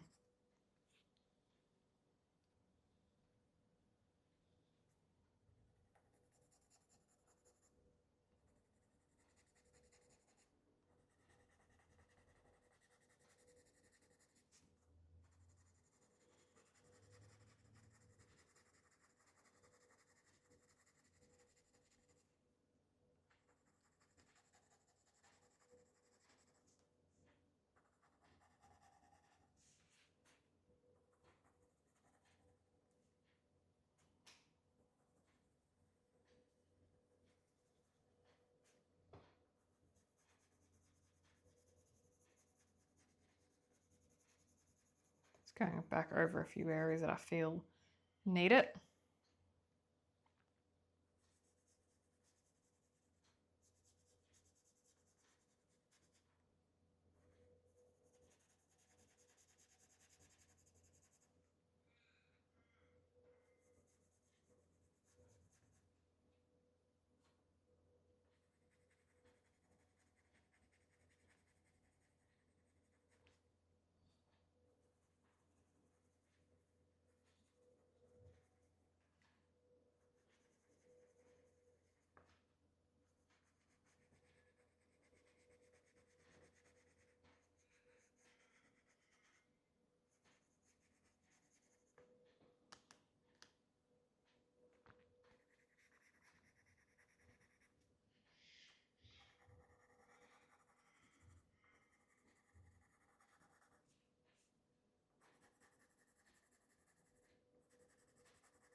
I might just go back in with a little bit of the chromium green opaque just in a few areas down here. I feel like I just want to add a little bit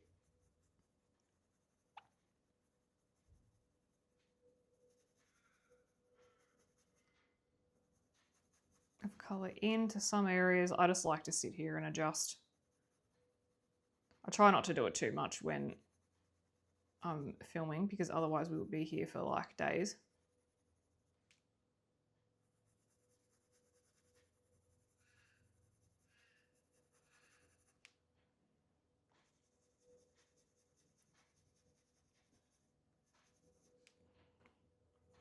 But yeah, you really can just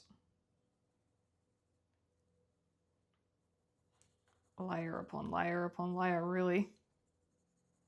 There will be a point where you can't, or you can, but it will just look a bit overloaded.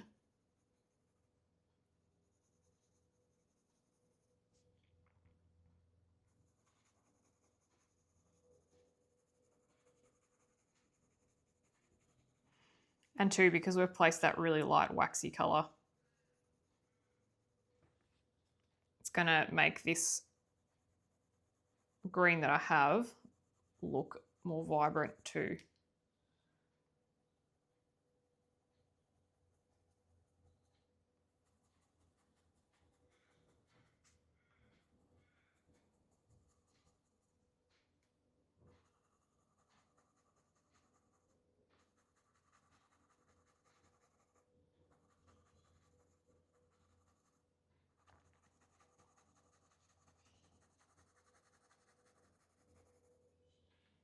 Oh, I need to put it here. The other one. I'm just going to quickly adjust this particular leaf.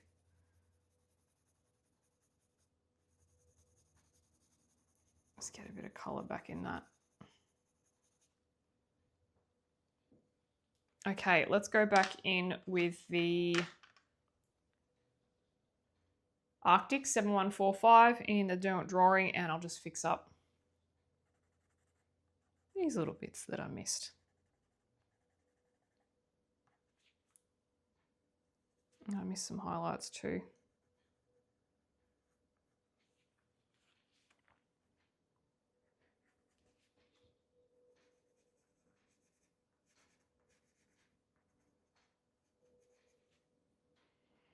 All right, that'll be it for the leaves for now. Let's move on to the flowers. So I will be colouring the flowers in a very similar way to how we coloured the leaves. However, obviously purple, and they're going to be a lot darker. So I will probably start with, in the Polychromos, Mauve 249. And I might start with the bottom ones while we're here. And same thing, I'm just going to follow these shadow lines that have already been drawn in graphite by Christine, and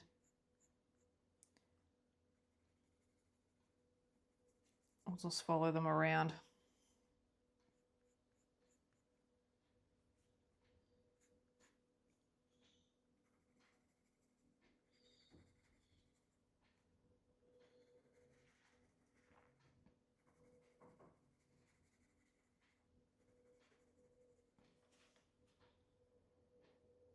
Not every single flower will have this like highlight outline, or not every petal, sorry, it's just for this particular colour.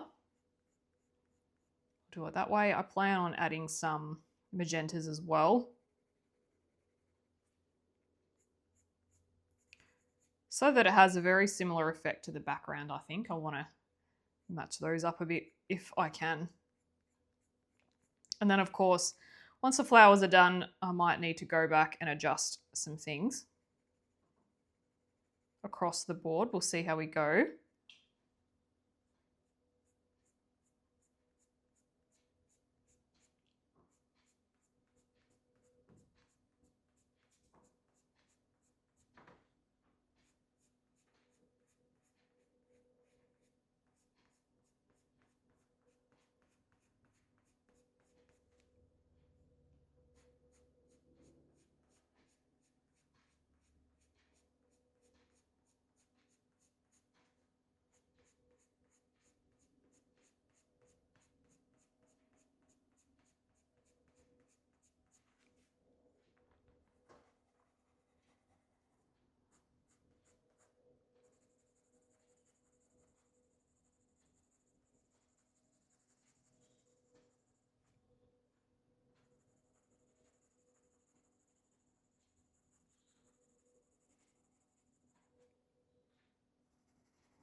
And in the centers, we'll add some gel pen and whatnot.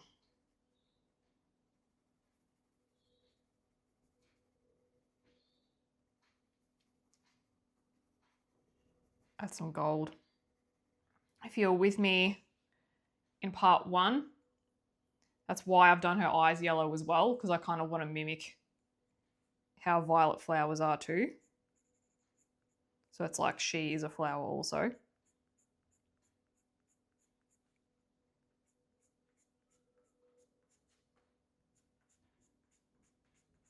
And I think it looks really cool. So I always like to, with portraits, especially Christine Karron's one, I like to have the eyes really wacky and very unconventional colours. Especially because they're so big.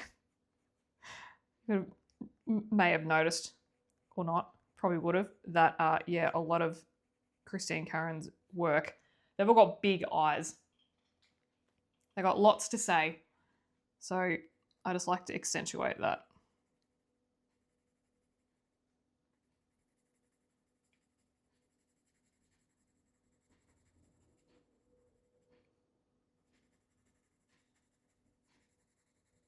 I'm just doing some very straight basic shadows here,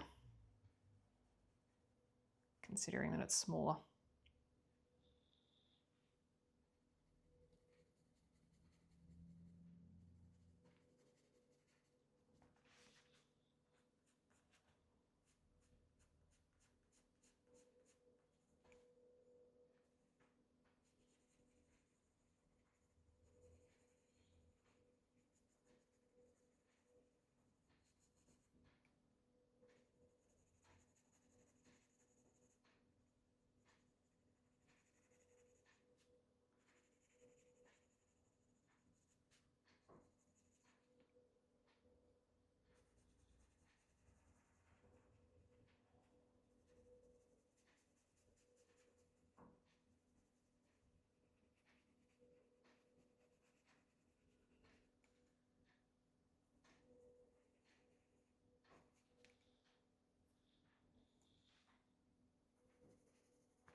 One idea that you could do, if you don't want to go crazy with the layers, see how I've just done the flowers there? You literally could leave it at that. If that works better for you. You could just do some simple alcohol marker basing and then just go over the top with one pencil. It's, yeah, it's totally up to you. And it's so fine if you do that. It might be the style you like too.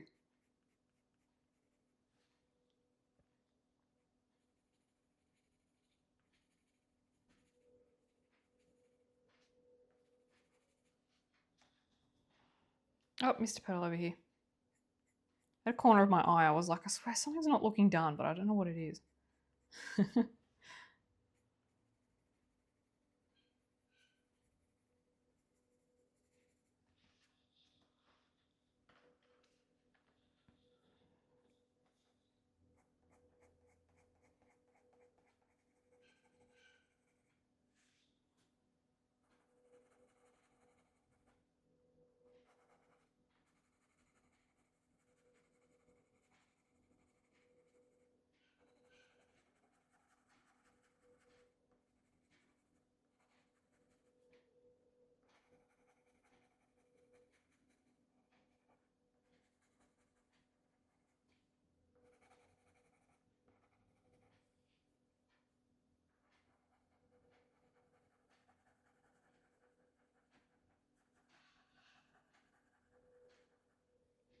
Okay, same colour on to the headdress.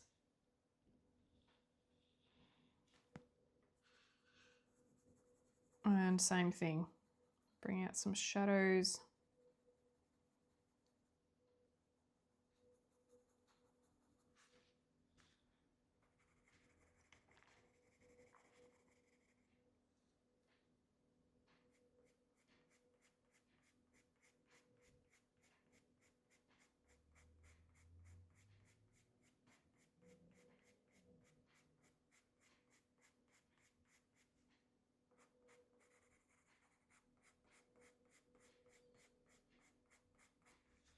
Okay, scalp as well.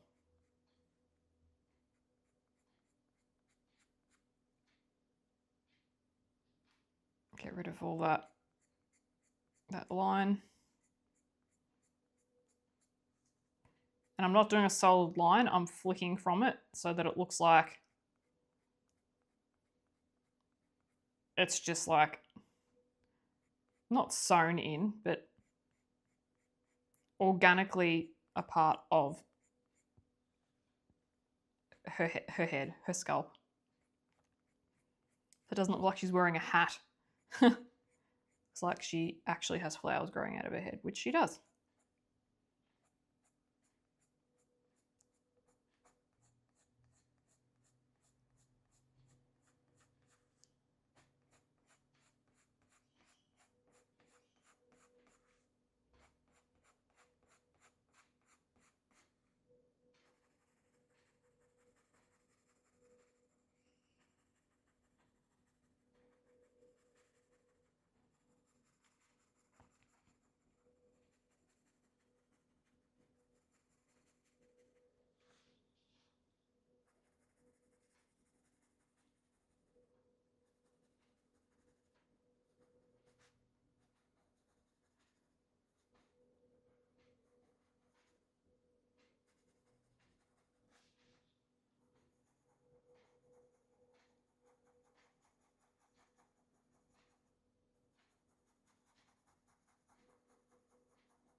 So I'm just carving out some shadows here as well so that I can build on them.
Probably done the shadows the wrong way, but oh well. Okay, so with this petal and the other one, it's behind her forehead, so I don't need to do any like staggered little feathery bits. I can just do a straight line because the petals are tucked behind because her face is on an angle. I still can do them, but I'm just not like making them the base. I'm weaving them into a solid area of color. So you could just do like a little bit there first and then kind of creates your base to start flicking out from.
Just fill in some gaps.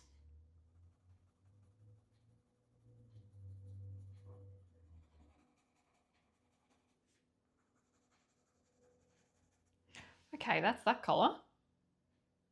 Our next color is going to be Polychromos Purple Violet 136. Oh, one broke. There we go. All good. And I'm just going to go over the same areas, just bring it out a little bit. This is a slightly lighter color than what we've just done. So we can bring it out a bit further. Bring it out on some of those edges as well if we like.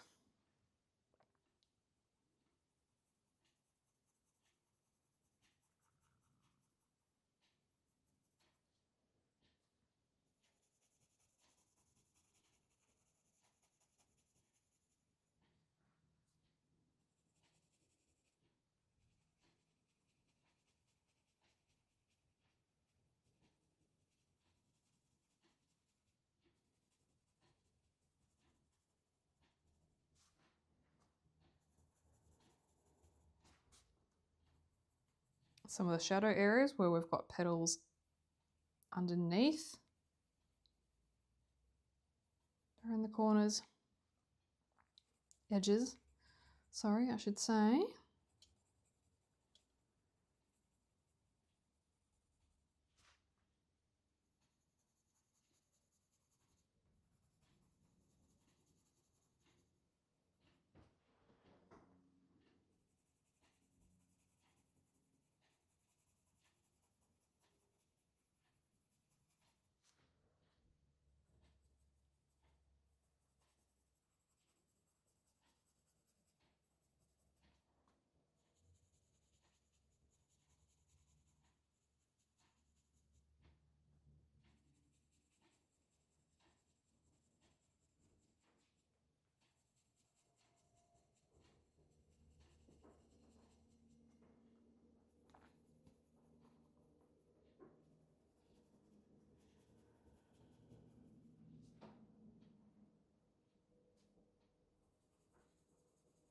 I'm losing track of which petal I've done and which one I haven't.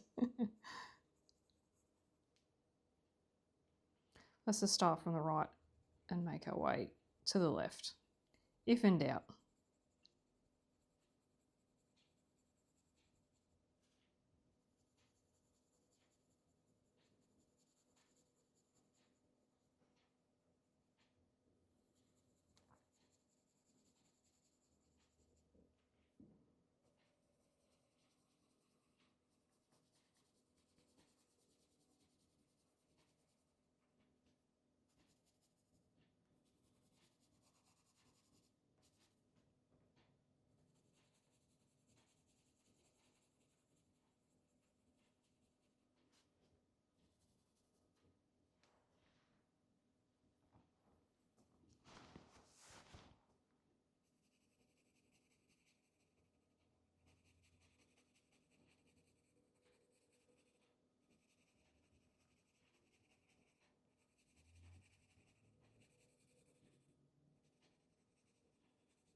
I might leave some gaps where we can have some darker colours too, because I'm going to add some pinks, some magentas in, and I don't want to run out of space for that.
Have I done that flower?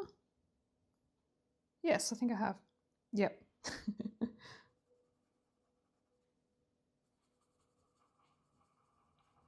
funny what you think you've done. And you're like, nope, did. Yes, I did.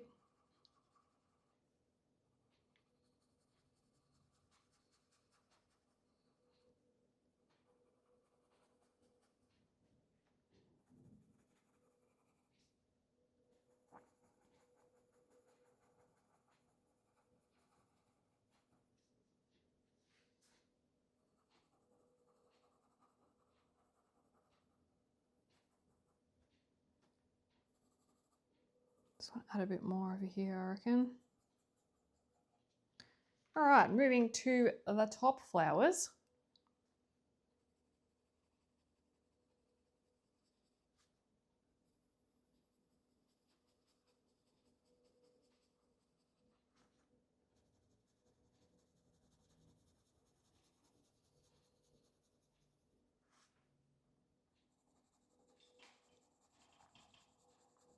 Again, just bringing the colour out a little bit further than the first colour.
Alrighty, next color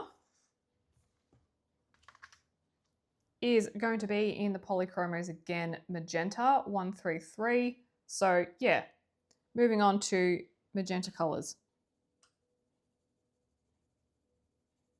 I'm just going to put a little bit in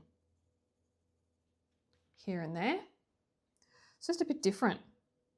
I know violet's violet, but why can't violets have pink in them? Maybe some do, and I just have no idea.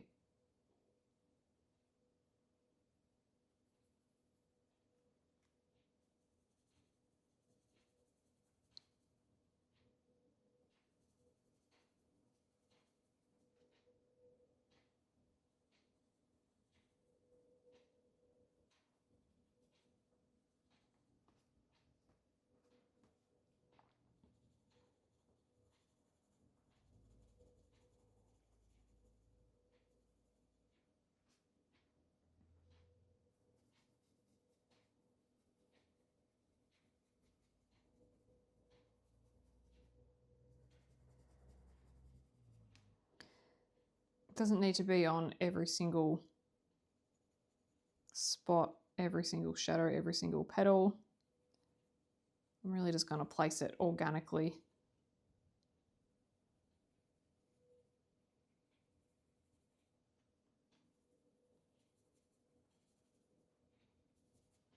Some petals can have more of it, some can have less.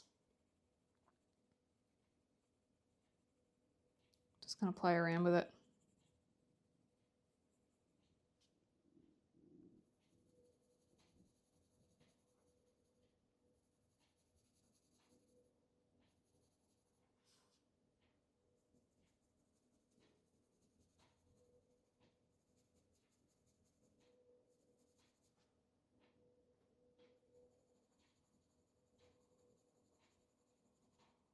You could place some in your shadow areas. You could place some,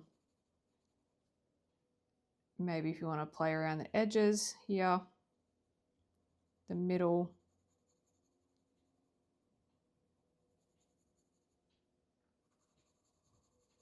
Shadows,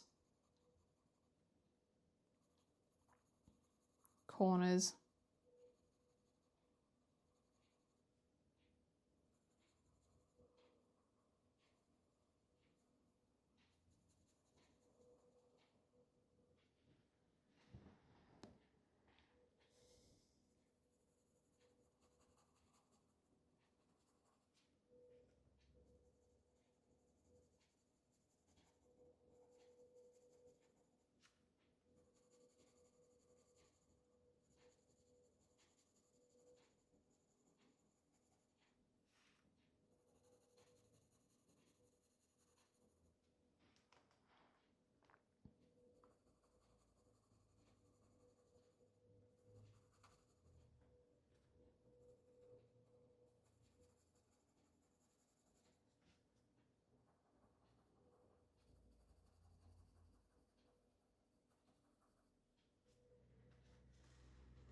Up to the top. Same deal. I'm just going to place it in random spots.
So we're using this color because it's in the lips, it's in the background. So yeah, it's another color that's already connected in. It's not like we're doing something completely random, but you could try something completely random if you want and see if you like it. Absolutely. Go for it, son.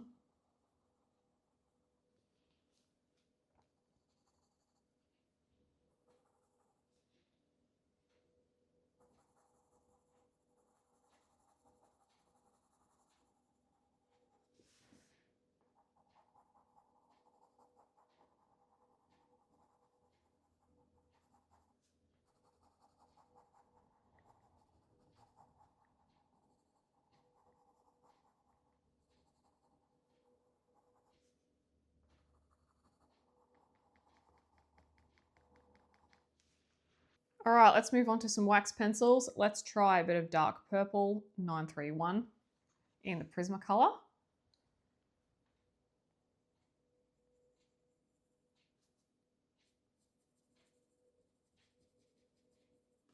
And I'm just going to work on bringing in some color.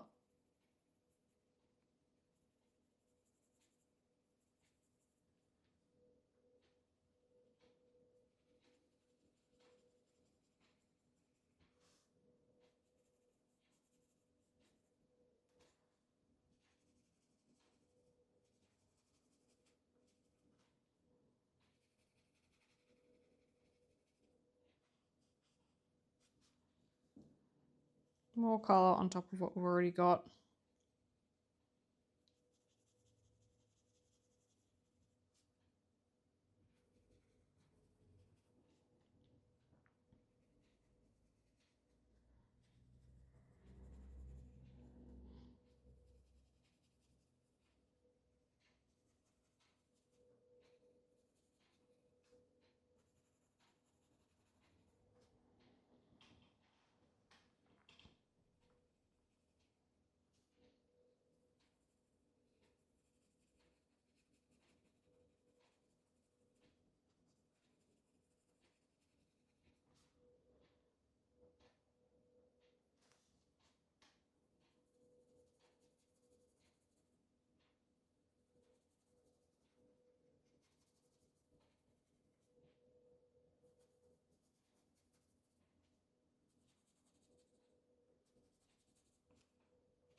I have just adjusted my light position because I was finding that a lot of the wax bloom was just bouncing off into my face. And yeah, like a lot of the light from it was just bouncing off and I couldn't quite see what I was doing. So if you do work with an overhead light, you might need to adjust it at some point, depending on how many layers you've got going.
Alrighty.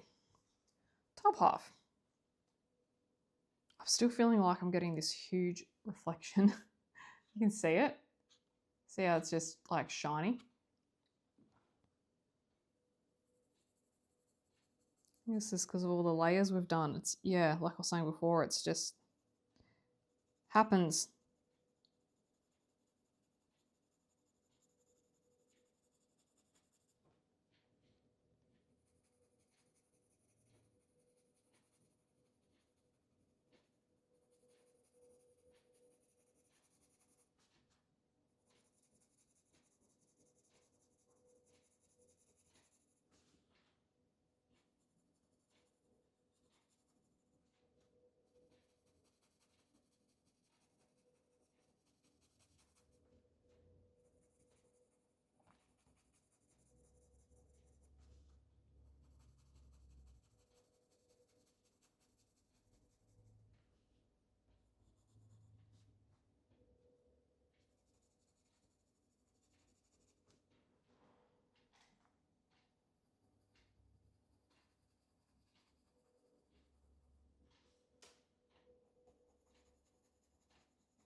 think I'll go in and add a bit of violet, PC932 in the Prismacolor, just a little bit. Maybe in some of the darker areas, I'll just see if it, yeah, it's very similar in color to the polychromos, so I might just go through quickly and just make a few spots a bit more saturated, I think.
Use it to close some gaps that I can kind of blend with some lighter colors as well.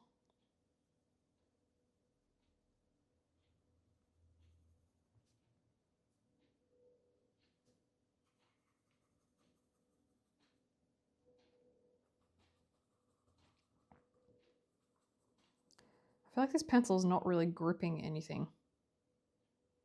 Even parts that are not burnished, it's just, I've got to work a little bit at it.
All right, let's go up to the top.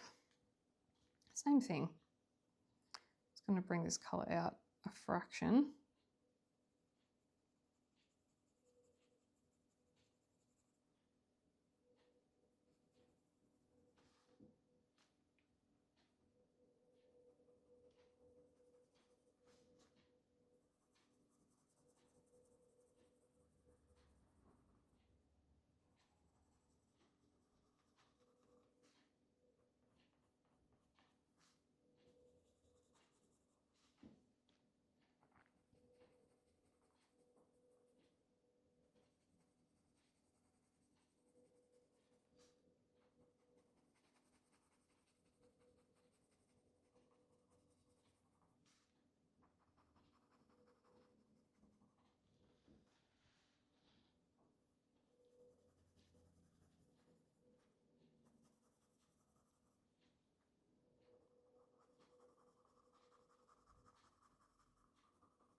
Not sure if I'll go any darker just yet in terms of some shadows.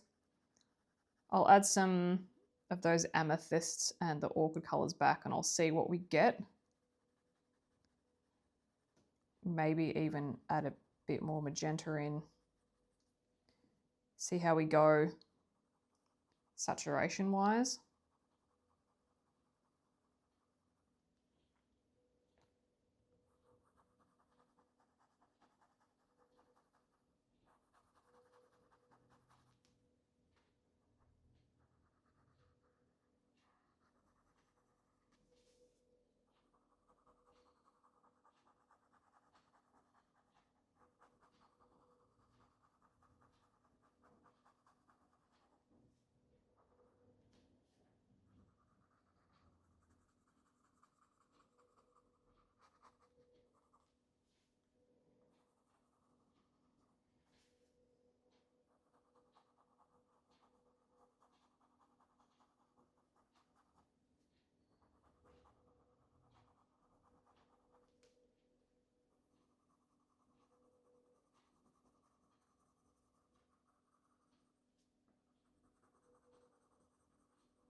Oh, this pencil's just giving me grief.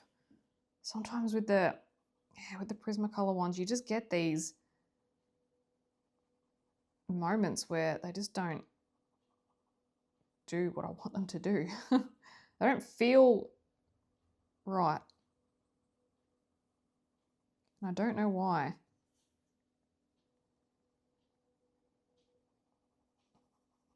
Again, that's why I mix my pencil brands, because if I continue to have issues with this, then I won't replace it with another exact pencil. I'll just get a wax violet from another brand and have that instead.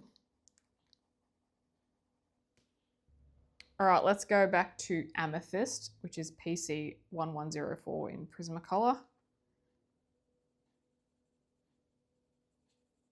I'll start burnishing a few things.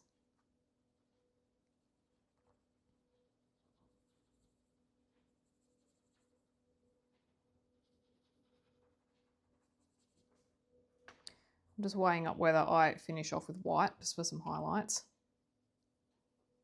or whether this should be the lightest color, given that violets are very dark.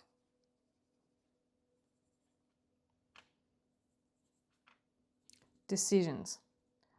Either way would be fine.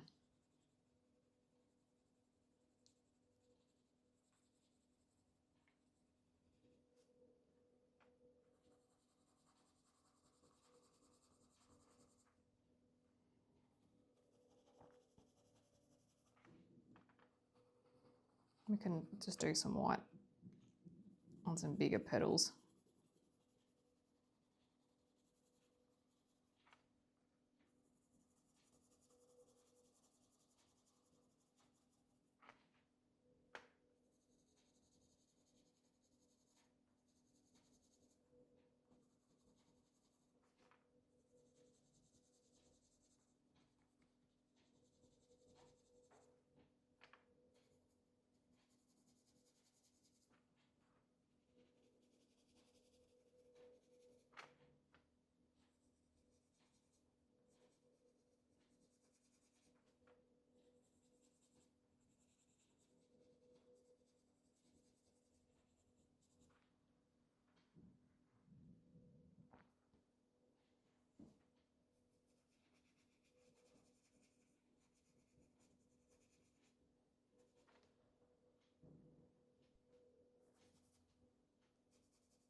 Let's finish off this up bit up here. I feel like it's a bit more.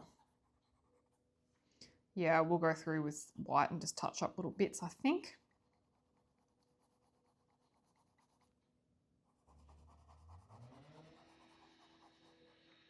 Oh, wow. Someone's gardening again. Sorry about that. That is loud.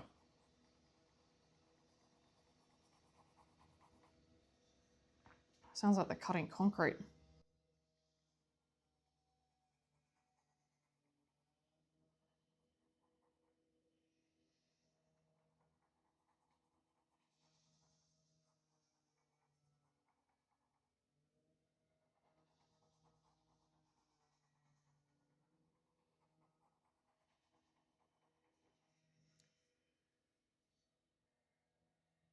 Okay, let's pull out the conjoined twins again, the Prismacolor White 938, and just go through.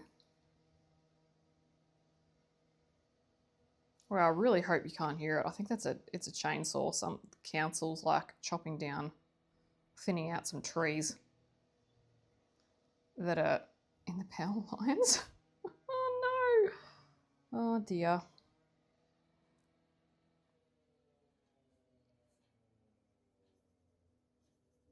Here we go.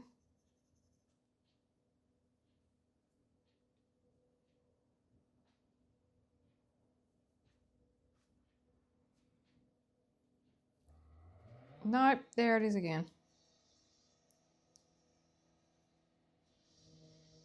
Oh, the whites, yeah. I like what the white's doing, that's good.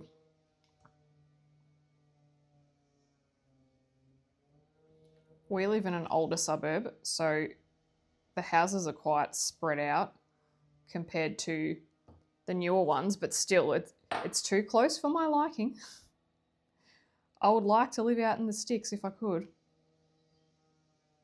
It's just stuff like this. Like, you're trying to just have a bit of peace and quiet about your day and just, you know.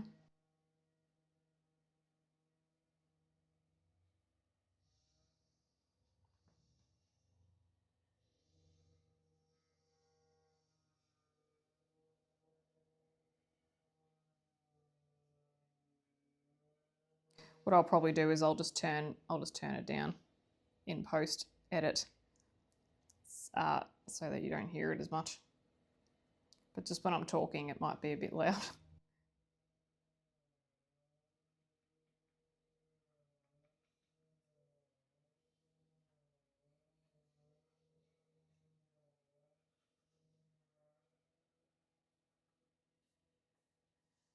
Up the top.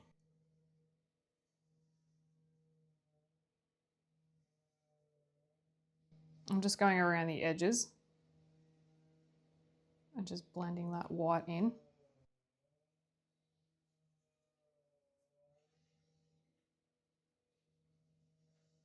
I'll just do it some areas. Sometimes it can look a bit funny if you just do too much, it loses its effect. So we'll just do a little bit.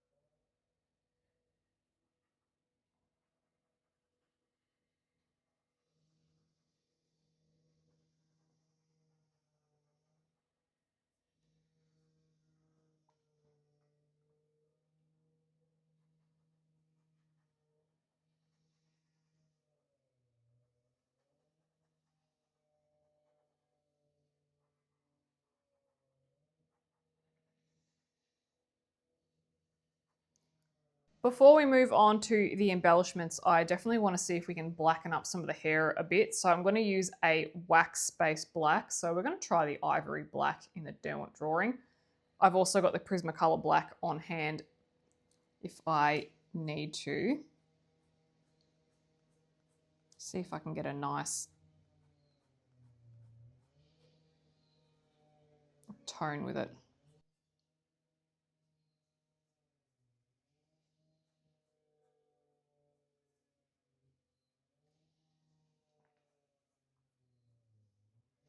And I've just gone over my leaf.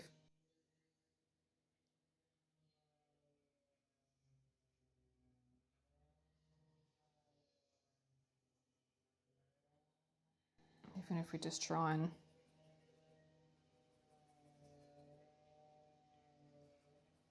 darken up some of these areas.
I don't like that bit at all. Not one bit. Oh well.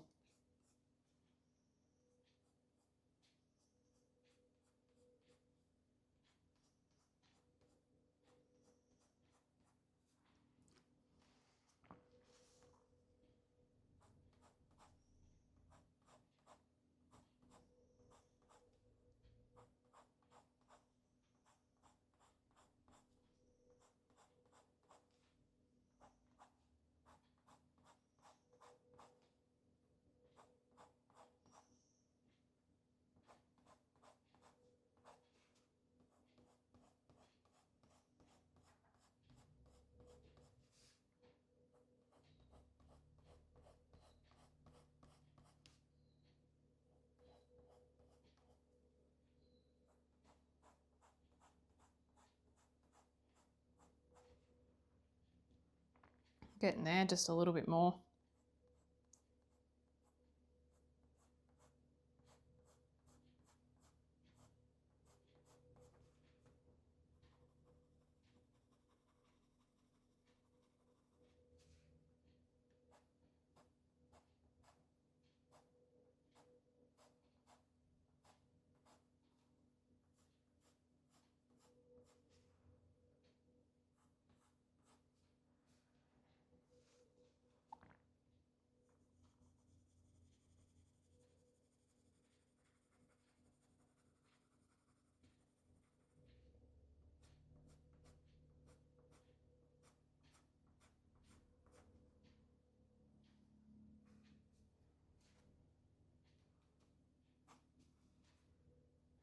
All right, looking pretty good there in terms of the pencil work. Now for some embellishments. And the only thing I'm pretty much going to do is these little frondy bits sticking out and some centers. And we might do a bit of shimmer spray as well.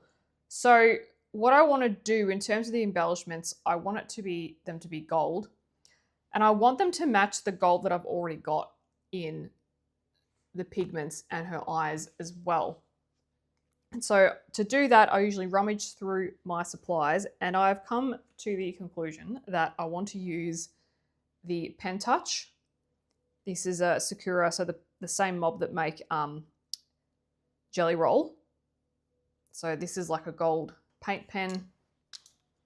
It just has like a small bullet point tip. And I'll show you this as we're using them. And also Uniball Signo in sparkling. And I'll tell you why I'm using both of these. I'll be layering them. So this is my little scratch pad here. This is the Pen Touch. You can see it's quite a brown gold. And here is the Signo Sparkling in gold. And that's quite a yellow gold. And it might be a bit hard to tell, but it's pretty much just a clear liquid with gold glitter in it. There's kind of no base like these other ones have. Just ignore those. I'm not using those today, but I was just seeing what would work. And so I thought if I try layering the Pen Touch on the bottom with the Signo over the top, I kind of get the color that I want. I don't really have anything that is that color enough to match. So we're going to go with that. So let's start from the top. So I'm just going to grab this, give a bit of a shake.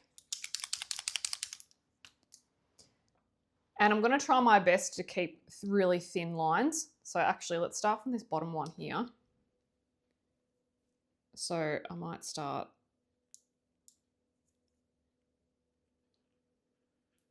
just sweep across.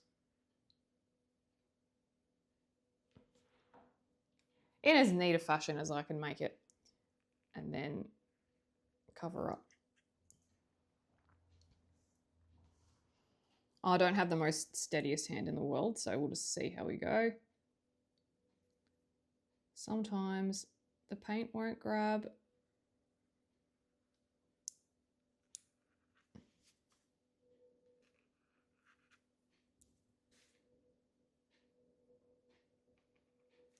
Come on. I don't really think it likes to go over wax.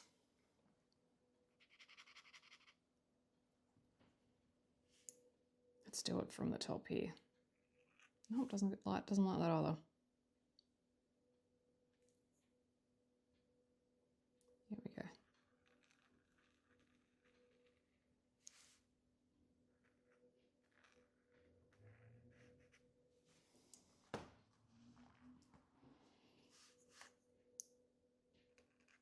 Let's just press it a bit, get some.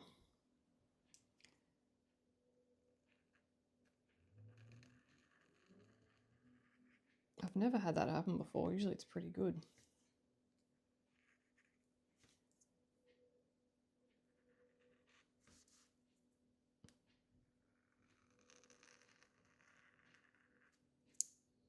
I'm not getting it as thin as I would like it because it's just not coming out, but that's all right. She still looks great. You're beautiful.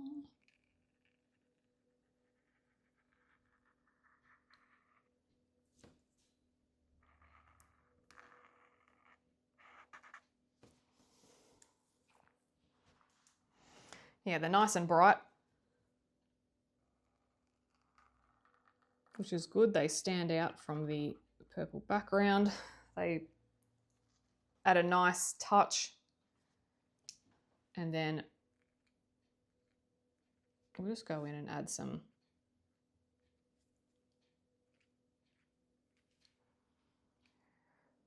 little circles just for the flower centers.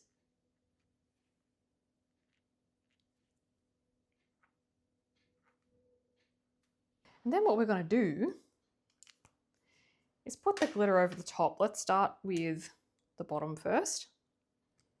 So this is the Signo Gold.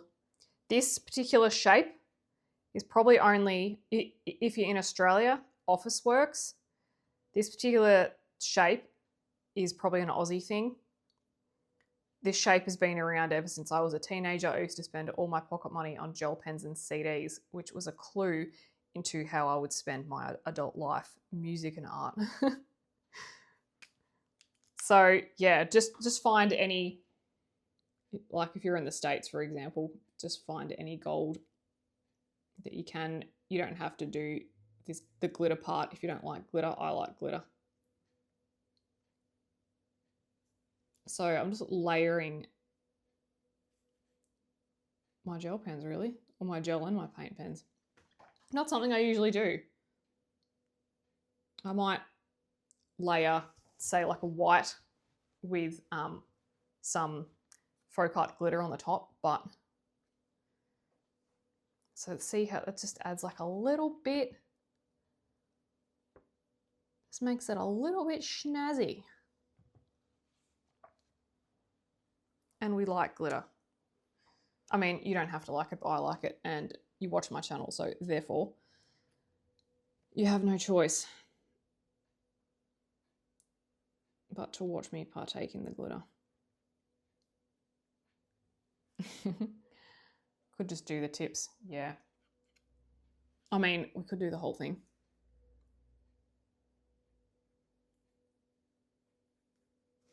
Oh, should we do the whole thing?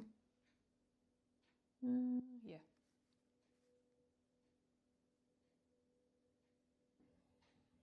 Oh, good decision. Yeah, no, good decision.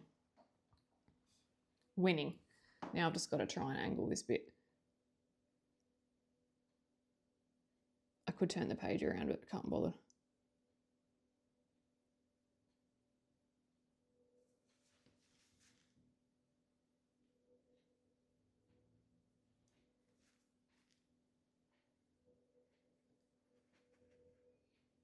These Signo Sparklings, like I was saying before, they don't really have like a base ink color. It's clear. So you literally just get your sparkle, which can actually make all of the difference sometimes. Having that base color can really influence what you see. So I do get a little bit thingy about my gel pens.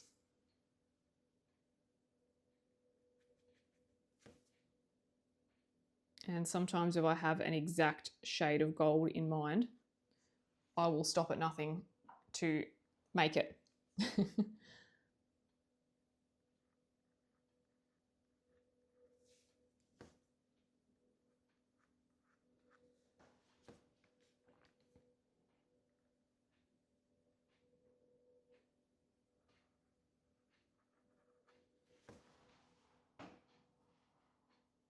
Last one.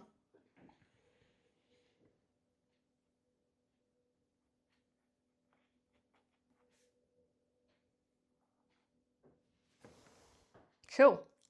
Now what we might do, I think in part one I said I wasn't going to do it, but we'll just add a little bit. I've got a sheer shimmer spray from Imagine Crafts, and you just got to shake it up a bit so you can get all that pigment mixed in with the liquid. So, and we're going to put some paper behind. Okay, putting paper behind, because I do not want this on my benches, and that plastic sheet is still in there. Take that out. We could probably just sit that there so that I don't get it on the other side of the book, which who cares if I do, but okay, next thing I'm going to try and put some like cloth over her. And I've already used this for plenty of art projects. It is clean, it's just stained. And I'm going to do my best to like cover her face, but not cover the background. It's fine if a little bit gets on like some of the flowers. I'm not going to do heaps. But I just, yeah, because sometimes if you go too far over the main element, you end up with this massive gap. So I kind of want yeah, like she can get a little bit, but not a lot. Give it a shake again. Probably going to hold it, or just thinking maybe 30 to 60 centimeters above. Maybe like 50 or something. Move this other stuff back, and I'm just going to 1, 2, 3, 4. It's probably all it needs. Not going to add any more than that. The next thing I'm going to do, because I do have this powder pigment still just sitting there, I am going to use a fixative. I've only got a workable fixative. So to finish your page, I would recommend a non-workable fixative because that's probably going to seal it just that little bit better. But a lot of the powder is already in the wet paint, but I'm just going to take it one step further. So bit of that, shake it up. You only need a couple of sprays. That was like 5, so a little bit more than a couple, but not too much. I would recommend doing that outside, but I can't really take my whole filming rig outside, so yeah. Okay. So, we take all this off. Da-da-da-da. There we have our lovely completed page. She's gorgeous. I love it. So much sparkle and purple and shimmer. Very magical. Let's have a quick look-see. Look at all that. So we've got the shimmer spray. We've got the powder pigment. We've got the glitter. That fun watercolor background. And you're probably not going to see all this sparkle. It never shows on camera. You're just going to have to believe that it's there. Even when I go, I've even... One of our bedrooms has really bright LED lights, and you can just make everything sparkle in there. But even in there, I can't get the camera to really bring it up. So guys, thank you so much for joining me today. I hope you have joined me in part 1 and part 2. If not, go and check out part 1. I would love to see your renditions of this page, your interpretation of this page. So feel free to tag me on Instagram if you like. I do post my pictures there. So I look forward to seeing you in the next color along, whether it be a silent or a real-time chatty, and I hope you have an excellent day. I'll see you soon. Bye-bye.